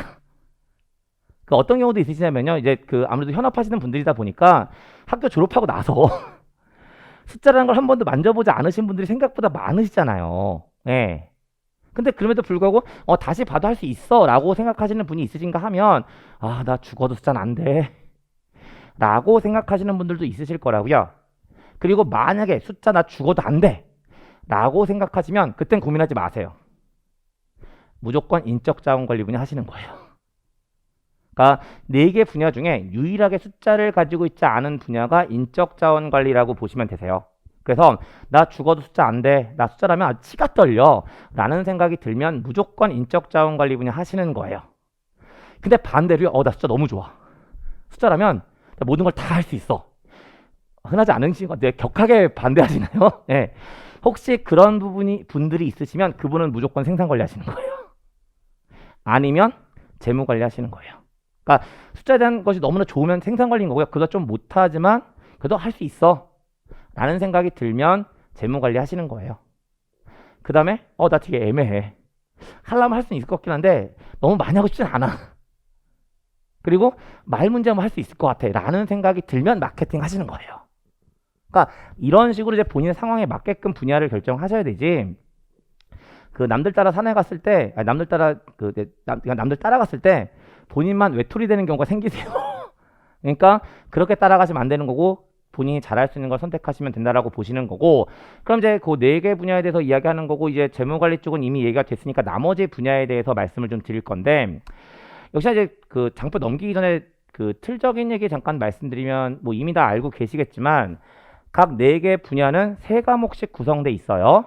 그리고 여러분들께서는 그 4개 분야 중에 한 분야만 선택하셔서 2차 시험 날짜에 3과목만 시험 보시면 되는 겁니다. 근데 일단 그 3과목들을 각각 공부하시기 위해서는 그 과목들이 어떠한 특성을 가지고 있는지를 이해하셔야만 조금 수월한 측면들을 가지고 있어요. 근데 어차피 뭐 재무관리 쪽은 이미 앞에서 얘기하셨으니까 나머지 3개 분야만 가지고 이야기하면 그 마케팅, 인적 자원관리, 생산관리 요 3개 분야에 각각 들어가는 3개 과목은 제가 보기에 생각보다 설계가 잘 돼 있는 과목들이에요. 그러니까 어떤 형태의 구성이라고 보시면 되냐면 기본적으로 방법론의 의미를 가지고 있는 과목이 있어요. 그 다음에 원론의 의미를 가지고 있는 과목이 있고요. 그 다음에 마지막으로 강론 과목 하나가 들어가 있는 구조라고 보시면 되세요. 그랬을 때 일단 마케팅 분야에서의 방법론의 의미를 가지고 있는 과목은 시장 조사론이 되는 거고, 원론은 마케팅 관리론, 강론은 소비자 행동론이 된다라고 보시면 되세요. 그 다음에 인적 자원관리 분야 같은 경우에 방법론의 의미를 가지고 있는 과목은 조직행동론, 원론의 의미를 가지고 있는 과목은 인사관리, 강론의 의미를 가지고 있는 과목이 노사관계론이라고 보시면 되고, 마지막으로 생산관리 분야 같은 경우에 방법론의 의미를 가지고 있는 과목이 경영과학, 원론의 의미를 가지고 있는 과목이 생산관리, 강론의 의미를 가지고 있는 과목이 품질경영론이라고 보시면 되세요. 그래서 그렇게 이제 각 과목들의 성격이 좀 다르니까 역시나 이제 방법론을 접근하는 것과 원론을 접근하는 것과 강론을 접근하는 것에 대한 차이가 있으니까 이제 그걸 좀 염두에 두시면서 하나씩 보겠습니다. 그럼 이제 먼저 마케팅 분야에서 제일 첫 번째 시장 조사론이라는 과목은 어떻게 접근해야 되냐라는 건데, 역시 제가 아까 그 분야 선택할 때 어떨 때 마케팅 하시는 거라고요? 숫자가 너무 싫지도 않고 그렇다고 너무 좋지도 않고 그냥 중간적인 입장을 취하고 있을 때 선택하시는 분야가 마케팅이라고 말씀드렸고, 그 이유가 바로 뭐냐면 3과목 중에 숫자를 가지고 있는 딱 한 과목이 들어가 있습니다. 그리고 그 한 과목이 바로 뭐냐면 시장조사론이라고 보시면 되는 거예요. 그래서 이 시장조사론은 어떻게 공부를 하셔야 되냐면, 역시나 이제 사회통계적 부분의 비중이 높게 다시 얘기해서 너무 말이 어렵죠? 계산 문제가 많을 거라고요. 예, 계산 문제가 좀 많을 거니까 계산 문제 중심으로 학습을 좀 하셔야 된다는 거고, 그러니까 이제 맨 마지막에 보시면 계산 문제에 대한 철저한 준비가 필요하다라고 이야기를 하게 되는 거죠. 그리고 전체적으로 계산 문제 비중이 한 50에서 60% 정도의 비중, 많으면 70%까지도 출제가 되고 있어요. 그래서 시장조선을 공부하시는 가장 핵심적인 내용들은 일단 계산적인 문제, 그 수리적인 문제가 가장 중요하다라는 거에 가장 핵심적인 내용들이 되는 거고, 그다음에 뭐 이런 얘기들이 항상 일반적인 얘기들이요. 기본 충실히 해야 되고요. 예. 그다음에 그걸 잘 유기적으로 엮어가는 것도 중요한 의미를 가지고 있습니다라고 말씀드린 거고요. 어쨌든 지금 뭐 제한된 시간 안에서 그 설명회를 진행하고 있는 상황이니까 어쨌든 시장 조사로는 계산 문제 중심으로 준비를 하시는 게 가장 중요합니다. 그리고 계산을 잘 하는 것은 다양한 문제를 풀어보시는 것보다 동일한 문제를 반복적으로 풀어보셔서 실수를 줄이는 게 제일 중요하세요. 그러니까 많은 분들이 그 경영조사 2차 시험 난이도 어떻습니까? 라는 질문들을 생각보다 많이 하시거든요. 그런데 생각보다 어려운 난이도, 그러니까 객관적인 입장에서 말씀드린 겁니다. 생각보다 어려운 난이도를 가지고 있지는 않아요. 물론 이 표현이 쉽습니다라는 얘기는 절대로 아니에요. 예, 그러니까 쉬우니까 그냥 만만하게 보세요라는 뜻은 절대로 아니고, 하지만 또 아주 어렵습니다라는 얘기는 아니라는 거죠. 딱 제가 보기에도 적정한 난이도를 가지고 있다라고 보시면 되고, 그 적정한 난이도를 가지고 있는 상태에서 계산 문제를 물어본다면 일반적 출제자 입장에서 계산 문제를 꼬는 경우는 흔하지 않아요. 예, 꼬는 문제는 흔하지 않으니까 그냥 일반적인 그 기본적인 포맷에 맞춰서 출제가 된다라고 보시면 되는 거고, 그런 상황이라면 아까도 말씀드렸지만 다양한 문제를 풀어보시는 것보다는 동일한 문제를 반복적으로 풀어보시면서 실수를 줄이는 게 가장 중요하세요. 이 실수를 줄이는 게 왜 중요하냐면 계산 문제는요, 그냥 실수 자체가 감점이라고 보시면 되시고요.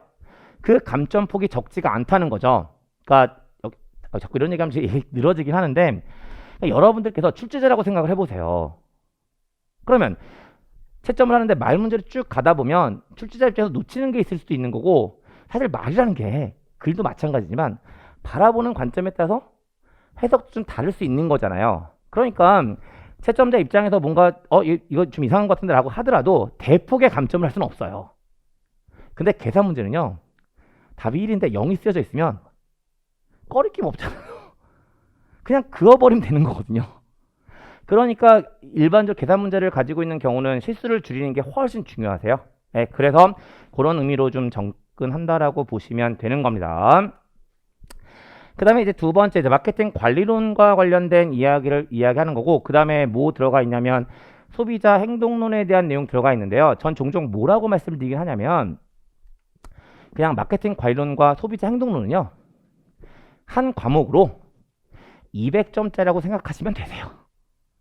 그러니까 무슨 얘기냐면 마케팅 관리론 공부하시는 것과 소비자 행동론 공부하시는 것을 분리해서 가실 필요가 없다고요. 물론 교재 한 권으로 끝내세요, 이런 건 절대로 안 돼요. 예, 당연히 소비자 행동론이 가지고 있는 영역과 마케팅 관리론이 가지고 있는 영역이 있기 때문에 분명히 교재를 따로 가져서 공부하시긴 하셔야 되는데, 공부를 하시는 마인드 관점에서는 그냥 200점짜리 한 과목이라고 생각하면서 공부하시는 게 훨씬 마음이 편하실 거예요.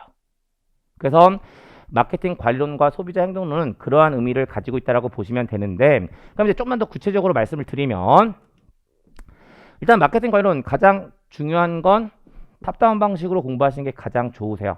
역시나 뭐 특별한 얘기를 드리려고 하는 건 아니고 그냥 일반론적인 이야기라고 보시면 되는데, 일단 마케팅 관리론 아까 말씀드렸지만 원론의 의미를 가지고 있으니까 가장 기본적인 기초가 되는 거예요. 그러니까 일단 뭘 잡고 계시는 게 너무나 중요하냐면 구조를 잡고 계시는 게 제일 중요하고요. 그 구조를 그냥 제가 장표상으로 뭐라고 표현해 드리고 있냐면 탑이라고 표현해 드리고 있는 것뿐. 그리고 그렇게 구조가 잡혀지고 나면 그 밑에서 세부적인 이야기를 해야 되는 거고, 그런 형태로 이제 공부를 좀 하시는 게 마케팅 관리론을 대응하는 가장 기본적인 형태라고 보시면 되세요. 그리고 이제 그러다 보면 역시 이제 기출문제들을 확인해 보면 어떤 형태의 출제가 된 적도 있었냐면, 그러니까 지금 그 경영지도사 2차 시험 같은 경우에 30점짜리 2개, 10점짜리 4개로 구성되어 있는 상황이잖아요. 근데 그 예전에 마케팅 관리론 3점짜리 문제가 마케팅 처음부터 끝까지 다 쓰는 문제가 출제된 적도 있었어요. 물론 그 경우는 다 써야 되는 거고 어쨌든 제한된 시간 안에 여러분들께서는 답안을 쓰셔야 되는 상황이니까 그걸 얼마나 논리적으로 응축하냐가 가장 핵심적인 내용들이 되겠죠. 그러니까 그런 식의 출제도 되고 있는 상황이다 보니까 어쨌든 마케팅 관리론은 탑다운 방식으로 공부하시는 게 가장 효율적인 방법이라고 말씀을 드립니다. 그리고 이제 거기다가 뭘 좀 연결을 시켜서 가셔야 되냐면, 역시 이제 마케팅이라는 분야의 특성이라고 보시면 되는데, 당연히 뭐가 존재할 거고요. 사례들이 좀 존재하겠죠, 현실적으로.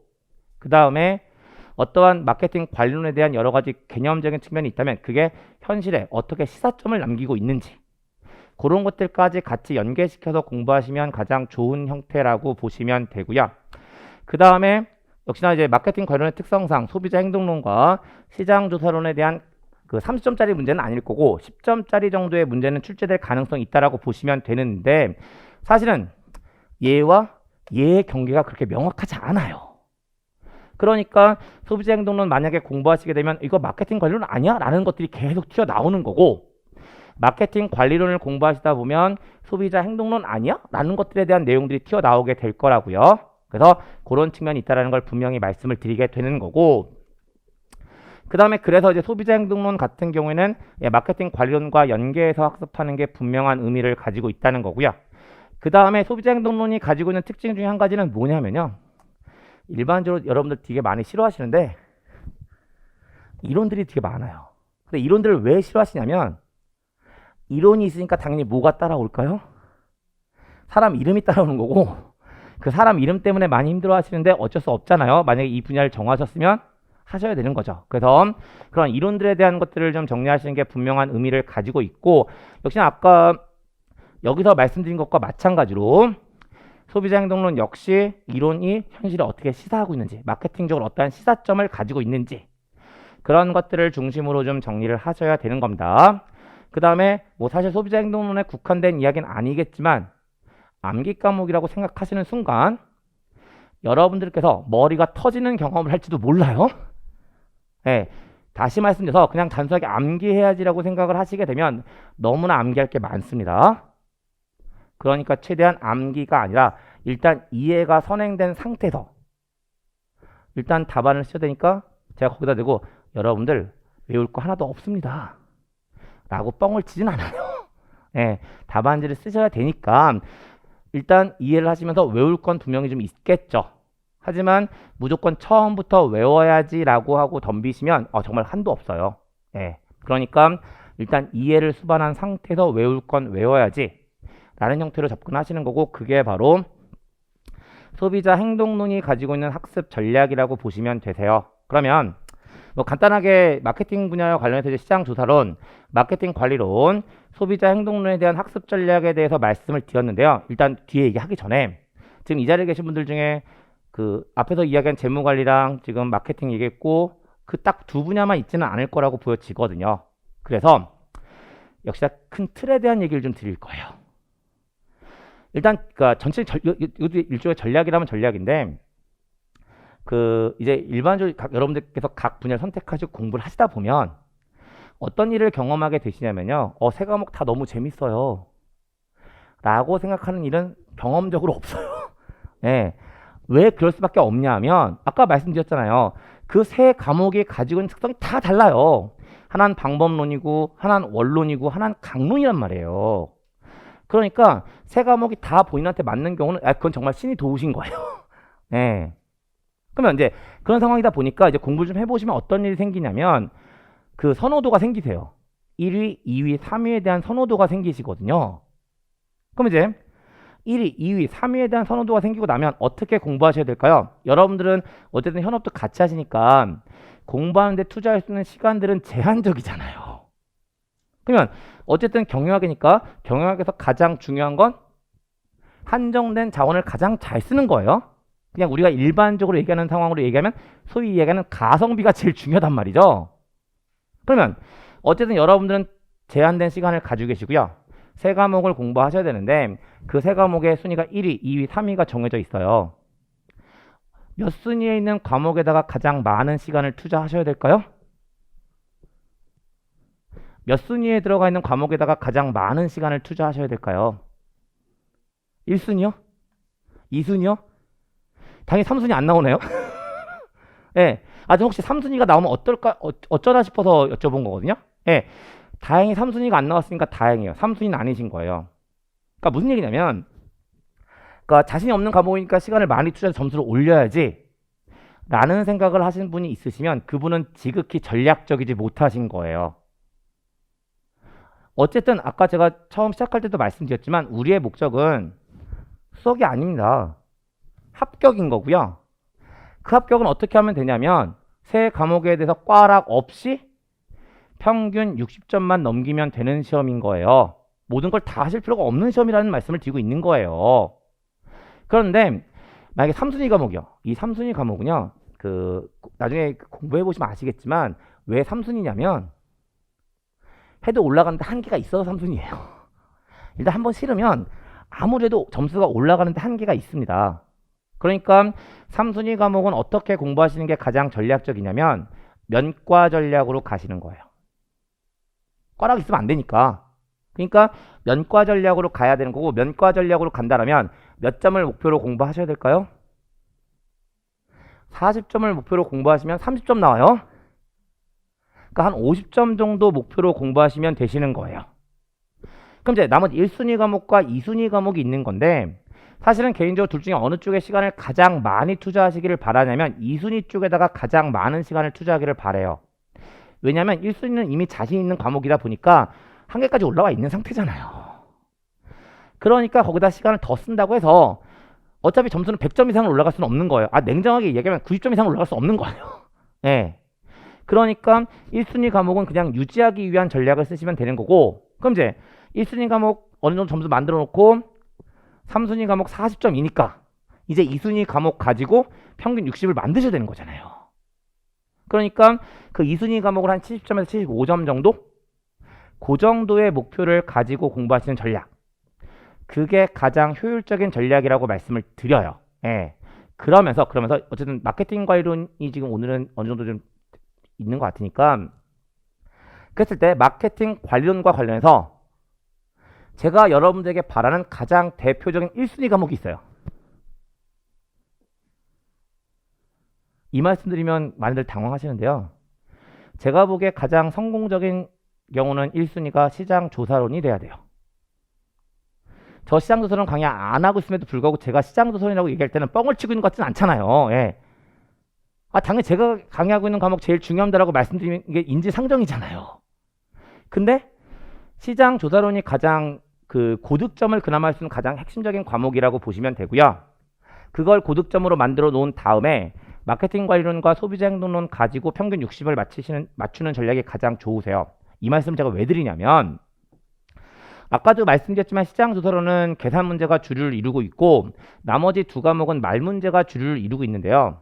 그 말 문제가 주류를 이루고 있는 경우는 고득점이 현실적으로 불가능하다라고 보시면 되세요.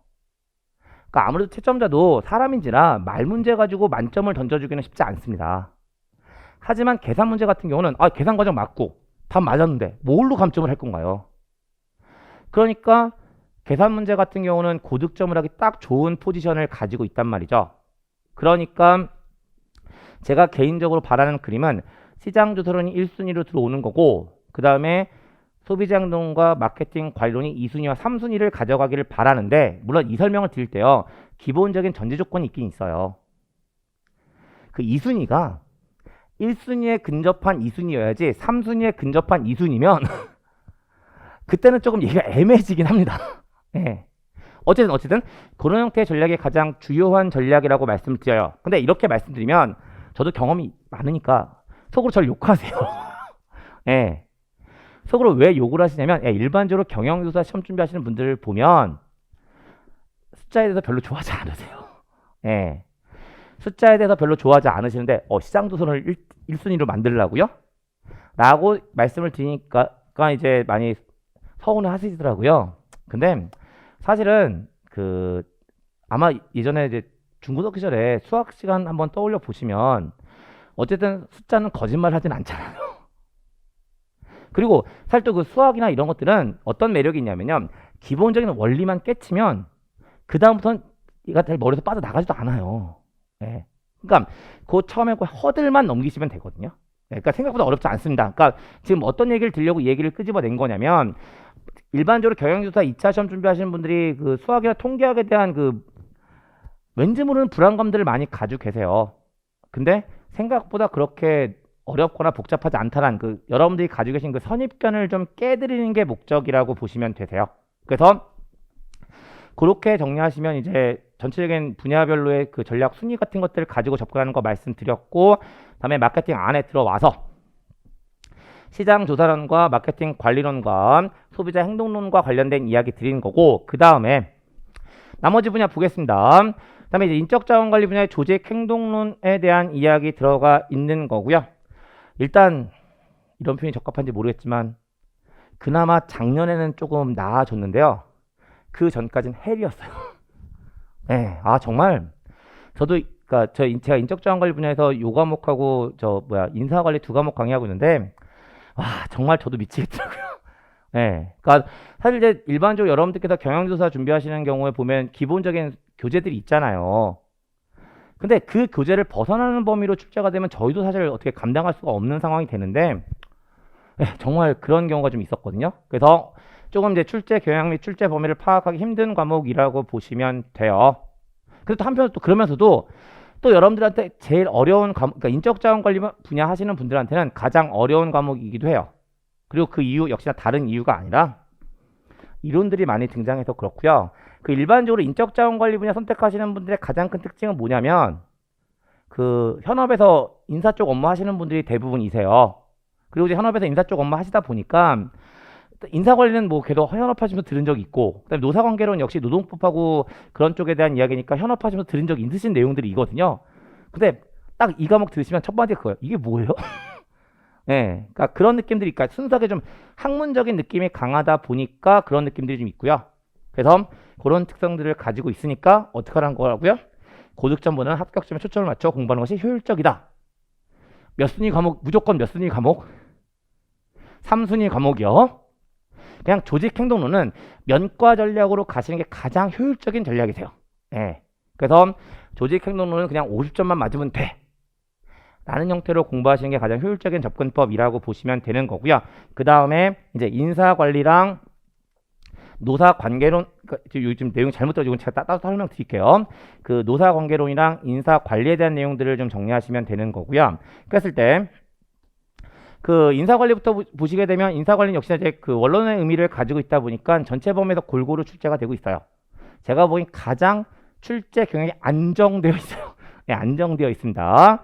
그래서 그 전체 범위에서 고른 출제를 보이고 있고요. 그러다 보니까 예, 탑다운 방식으로 공부하시는 게 역시나 가장 효과적인 방법이라고 보여지고요. 그 다음에 이제 인적자원관리 분야가 가지고 있는 가장 특이한 점이 있어요. 그게 바로 뭐냐면 공인노무사 시험과 과목이 겹친다라는 거예요. 그러니까 지금 여러분들 인적자원관리 분야 하시는 분들 같은 경우는 이제 그런 얘기들 많이 하세요. 그러니까 공인노무사 시험하고 어떻게 돼요? 예, 라고 말씀을 많이 하시는데 그 공인노무사 2차 시험 과목 중에 일부가 그냥 인적자원관리 분야 시험 과목이라고 보시면 되세요. 그래서 그 어떤 경우 종종 있냐면요. 물론 이제 제가 이제 저 사실 공인노무사 쪽에서도 강의를 하고 있는 상황이라서 예, 상황이라서 그 상황은 제가 알고 있는데 심지어 어떤 경우도 있냐면요. 그 노무사 2차 시험 보는 친구들이 모의고사로 경지사 2차 시험을 보는 경우가 있어요. 네, 왜냐면 시기상으로 그 노무사 시험보다 경지사가 앞이거든요. 예. 그러니까 그런 경우도 있고, 이제 경지사 입장에 생각해 보면 이제 그런 친구들이 또 합격하는 경우도 있어서 조금 예, 그러니까 경지사 입장에 생각해 보면 좀 아쉬운 부분이 없지 않아 있긴 한데 어쨌든 이제 그런 측면이 있다 보니까 이제 경지사 입장에서 말씀드리면 어쨌든 똑같이 산업인력공단에서 주최하는 시험이 노무사 시험하고 경지사 시험이 되니까 제가 보기에는 출제위원을 공유하고 있을 가능성을 배제할 수 없어요. 특히 그게 어디서 많이 보이냐면 1차 시험 경영학에서 너무 많이 보여요. 그러니까 심지어 이제 기출문제 양쪽을 다 분석해 보면 심지어 똑같은 애 똑같은 문제가 출제된 적도 있었거든요. 아니면 1년 텀을 두고 가지고 똑같은 문제가 출제가 되든지. 그러니까 어쨌든 둘은 분명히 오버래핑 되는 부분이 있다라고 저는 개인적으로 판단을 합니다. 그래서 그 인사관리 같은 경우에는 그 노무사 기출문제를 같이 좀 병행하시면 생각보다 도움을 받는 부분들이 있을 거예요.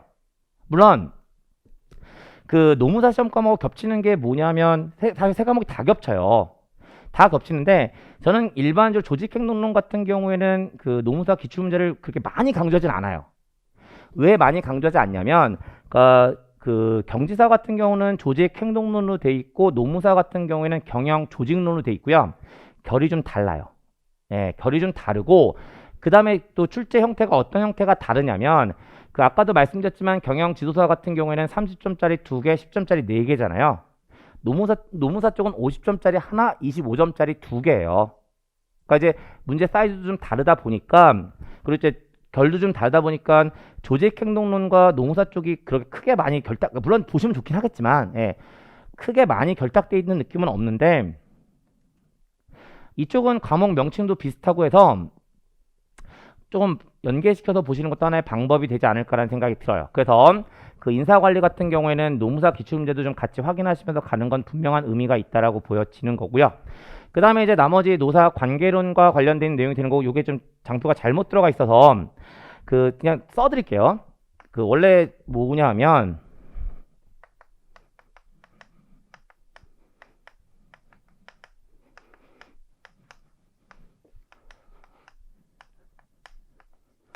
예, 일단 이 노사 관계론 같은 경우는 일단 범위가 너무 넓어요.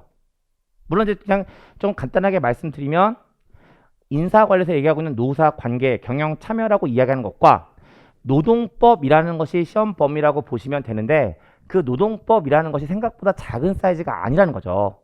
그래서 일단 노사관계로는 범위가 좀 많다라고 보시면 되는 거고요. 그러다 보니까 어떤 경우를 종종 보시냐면 브리타가 출제되는 경우들이 생각보다 있어요.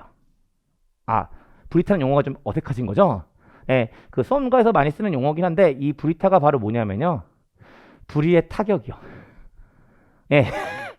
예상치 못한 문제가 출제되는 경우들, 그러니까 정상적인 범위를 벗어나는 형태가 출제되는 경우를 브리타라고 이야기하는 거고, 역시나 노사관계로는 그 노동법과 관련해서 이 브리타가 출제될 가능성이 높다라고 보여지는 거거든요. 그러면 어쨌든 여러분들이 시험장에 들어가시면 브리타라고 해서 이거 브리타 하고 내버려 둘 수는 없는 거잖아요.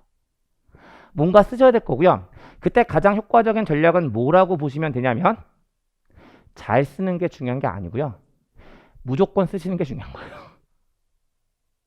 어떤 느낌인지 아시겠죠? 어차피 브리타니까 모르는 문제잖아요. 그러면 그 모르는 문제에 대해서 어떻게 잘 쓸 수가 있겠어요? 그러면 어쨌든 그 상황에서 몇 점이라도 얻으셔야 되니까 무조건 쓰는 거죠. 그리고 무조건 뭘 쓰셔야 될까요? 문제를 읽다 보면 어쨌든 그 안에 있는 들어가 있는 단어와 관련된 거 뭔가 알고 계시는 게 있을 거잖아요. 그냥 그런 것들 다 쓰시는 거죠. 그게 노사관계론에 대한 가장 기본적인 얘기라고 보시면 되는 거고요. 그 다음에 역시 또 어떤 측면도 배제할 수가 없냐면 앞에서 말씀드렸던 인사관리 쪽과 중복되는 측면이 있다는 걸 배제할 수 없어요. 그래서 인사관리에서 정리하시는 노사관계론에 대한 내용들을 가지고 이 노사관계론에 대한 답안을 쓸 수도 있다는 생각을 좀 해 놓으시면 되세요. 그 다음에 또 한 가지 뭐냐면, 그럼 아까도 말씀드렸지만 노사관계론이라는 것은 그 노동법과 인사관리가 좀 절충돼 있다라고 말씀을 드리고 있는데, 전체적으로 이제 출제 비중들을 보면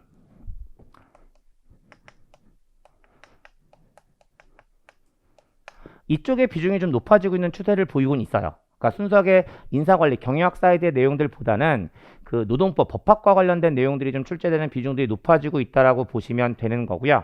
그래서 그 뭐 중심으로 정리하시는 게 좀 효율적인 의미를 가지고 있을 거냐면, 어쨌든 법의 문제가 되니까 뭐를 좀 숙지하고 계셔야 될까요? 법조문을 좀 숙지하고 계셔야 될 겁니다. 그래서 그 노사관계로는 법학의 비중이 높아지고 있으니까 법조문 중심으로 좀 공부를 하시는 거고, 그 법조문 중심으로 공부하시다가 아무래도 법조문 가지고 좀 부족한 부분이 있으시다면 이제 이론서를 가지고 보완하는,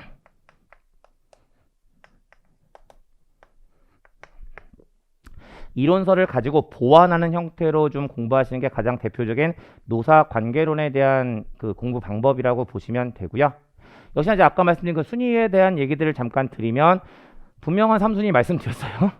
네. 그러다 보니까 제가 강의한 거 다 3순위인 것 같아요. 네. 그 조직행동론이 3순위가 되어야 하는 거고, 그 다음에 이쪽은 인사관리랑 노사관계론 가지고 균형을 맞춰서 합격점을 이제 평균 60점을 넘기신 형태의 전략, 그게 가장 효율적인 전략이라고 말씀을 드립니다. 그래서 인적자원관리 분야 그렇게 보시면 되는 거고, 그 다음에 마지막 생산관리 분야라고 보시면 되고요. 이 생산관리 분야는요, 이거 거짓말 하는 거 아니고요. 솔직히 말씀드리면 숫자에 대한 감각만 좋으시면 합격하기 가장 쉬운 쪽이에요. 네.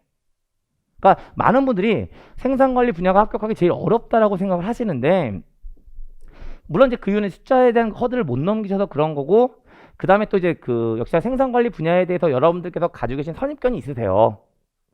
그러니까 그 현장에서 이쪽 그 생산 라인 쪽에 계시지 않으신 분들은요, 일단 기본적으로 본인 얘기가 아니라고 생각하세요. 예.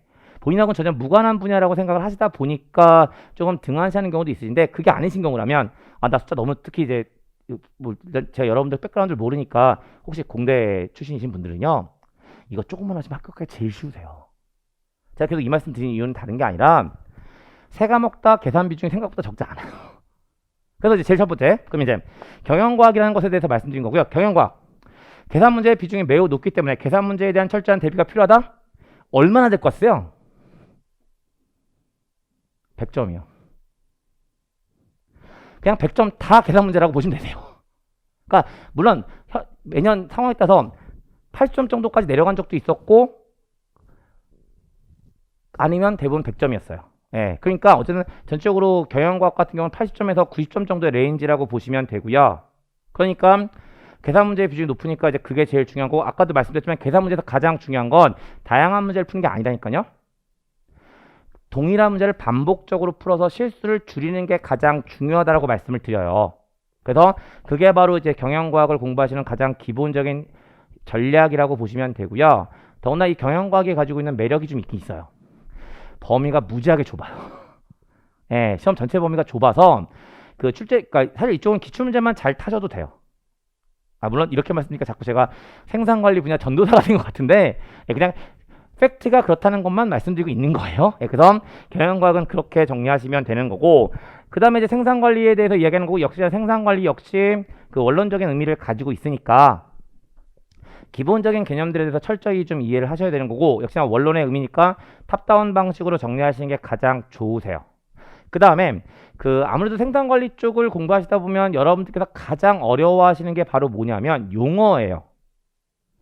왜 이 용어가 어려움이 있으시냐면, 일단 여러분들이 현업하시면서 그쪽 현장에 계신 분들이 않으시면 드름직한 용어들이 아니시거든요. 그러니까 이제 그런 것들이 좀 힘들어서 일단 용어에 대해서 익숙해지는 게 가장 중요하시고요. 그래서 생산관리는 무조건 반복학습. 그냥 계속 뺑뺑이 돌리는 거, 반복하는 거, 반복하는 거, 그렇게 하시면서 하시는 게 생산관리 과목에 대한 가장 핵심적인 전략이라고 보시면 되고요. 그 생산관리 분야 3개 과목 중에 그나마 수리 비중이 가장 적어요. 수리 비중이 가장 적고요. 그 다음에 마지막으로 품질 경영에 대해서 이야기하고 있는 거고, 이제 경영과학과 생산관리의 중간 정도의 수리의 비중, 계산 문제의 비중을 가지고 있다라고 보시면 되세요. 근데 그 경영과학에서 출제되는 계산 문제와 품질 경영에서 출제되는 계산 문제의 성향이 좀 다른 게 있긴 있어요. 일반적으로 경영과학은 수학 베이스라고 보시면 되고, 그 품질 경영은 통계학 베이스라고 보시면 되시긴 하세요. 어쨌든 그래서 그런 측면들을 가지고 있는데, 어쨌든 이제 품질 경영에 대한 기출 문제들을 보게 되면 그 기출 문제를 계속 좀 변형해서 가는 형태들을 많이 보이고 있습니다. 그래서 역시나 품질 경영은 기출 문제 중심으로 정리하시는 게 하나의 효율적인 방법이 된다라고 보시면 되는 거고, 결국 기본서 하나 정하시고 그 기본서와 기출 문제를 병행하시는 형태의 공부법이 가장 효율적이라고 말씀을 드리고 있는 거예요. 그 다음에 역시나 계산 문제가 들어가 있는 거니까 계산 문제에 대한 대비가 필요하다고 말씀을 드렸고, 아까도 이야기 드렸듯이 경영과학은 수학 베이스라면 품질 경영은 통계 베이스라서 조금 결이 다른 측면이 없잖아 있긴 있습니다. 그래서 그런 측면들을 좀 고려하셔서 품질 경영에 대한 학습 전략 세우시면 되는 거고, 이렇게 말씀드리면 마케팅 분야, 인적 자원관리 분야, 그 다음에 생산관리 분야에 대한 학습 전략들 각 과목별로도 말씀을 드렸고, 전체 틀상으로도 어떻게 해야 되는지에 대해서 말씀을 좀 드렸어요. 끝으로 가고 있습니다. 그 다음에 이제 경영조사 전망 및 우대 사항에 대한 것들 잠깐 이야기를 드리는 거고, 일단 뭐 전망 말씀드리면 뭐 경영조사는 중소기업의 의사라고 이야기를 하죠. 그 다음에 그 2015년도에 조사 결과 보게 되면 그 10년 SEO가 늘어나는 뜨는 직업이라고 하는 것의 1위가 경영조사였고요. 올해 몇 년이고요? 21년이고요. 얼마 안 남았어요. 빨리 하셔야 돼요. 빨리 하셔야 돼요. 얼마 안 남았습니다. 그 다음에 10년 후 가장 유명한 직업 1위가 2013년 조사에서 경영조사, 경영 컨설턴트였어요. 경영 컨설턴트였고, 지금 2021년이니까 2년밖에 안 남았어요. 올해 하셔야 되겠죠. 그래서, 그리고 그 다음에 이제 미국 유망 직업 탑 50에 26위로 비즈니스 분석가가 들어가 있습니다. 그래서 역시 이제 경영 컨설팅이라는 분야는 앞으로 유명한 분야라고 할 수밖에 없는 분야가 되는 거고요. 이 컨설팅을 그러니까 이제 많이 걱정하시는 게 경영 조사 쪽의 문제가 아니라, 그러면 인공지능 때문에 많이 걱정들 하시는데 컨설팅을 인공지능이 할 수 있는 상황이 올 거라고 저는 개인적으로 생각하지 않습니다. 그러니까 뭐 저도 태생적으로 사실 제가 사회생활을 처음 시작한 게 컨설턴트로 시작을 한 상황이라서 지금 제 이력을 좀 까시는 상황은 아닌 것 같고, 어쨌든 제가 그 박사과정 하면서 컨설팅을 했던 사람이었고, 그 컨설팅 테마가 사실은 인공지능이었거든요. 저 그 인공지능으로 컨설팅을 했던 사람이라서 인공지능에 대한 것들에 대해서 좀 생각보다 좀 많은 걸 알고 있긴 한데, 어쨌든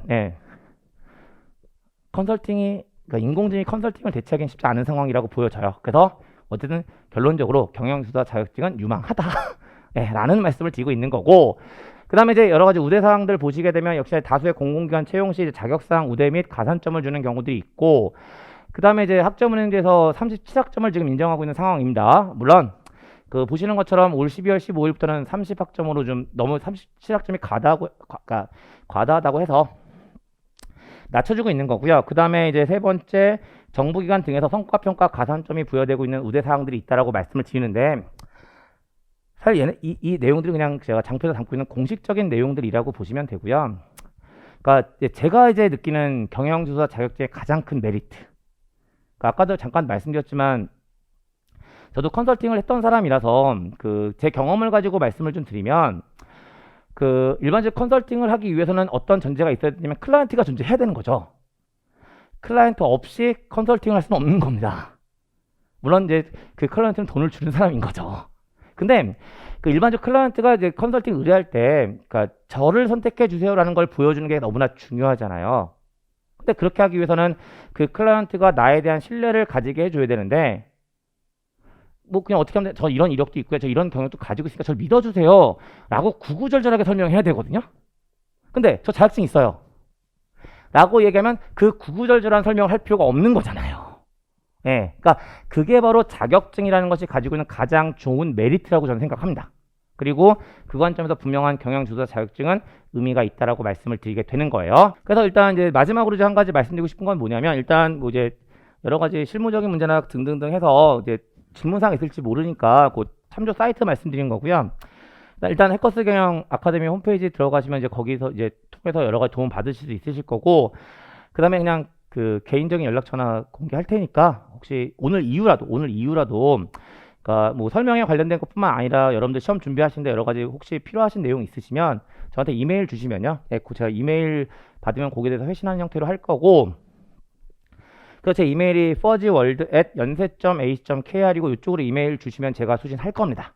그래서 이쪽으로 이메일 주시는 방법이 한 가지 있고요. 그 다음에 또 한 가지는 제가 네이버 카페 하나를 운영하고 있는 게 있어서 이 카페에 가입하시면 또 거기 이제 사실 원래 어떤 목적으로 만들어 놓은 카페이긴 하냐면, 제가 사실은 그 경기사 쪽만 강의하고 있는 게 아니라 그 카페 들어가시면 아시겠지만 얘 뭐야 라는 생각이 들 정도로 좀 많이 해요. 예, 많이 하는 상황이라 이제 그런 것들을 좀 일원화시키기 위해서 질의응답을 받기 위한 목적으로 만들어 놓은 카페가 이 카페거든요. 그래서 그 질의응답 하시는 관점에서 좀 더 수월하게 만들어 드리기 위한 목적이니까 카페를 이용하실 수도 있을 거고, 그 다음에 또 이제 어떤 목적도 좀 있긴 한 거냐면, 이제 소소하게 혹시 자료가 있다면 그것도 업로드할 생각이 좀 있어서 만들어 놓은 카페거든요. 그래서 혹시 생각 있으시면 카페 가입하시면 그 카페를 이용해서도 저하고 의사소통이 가능할 거라고 생각이 돼요. 그래서 여기까지 말씀드리면서 일단 공식적인 설명회는 전부 다 마무리 짓고요. 이제 끝나고 나면 혹시 그 외에 추가적인 질문 있으시면 좀 가볍게 해주시면 거기에 대해서 답변하도록 하겠습니다.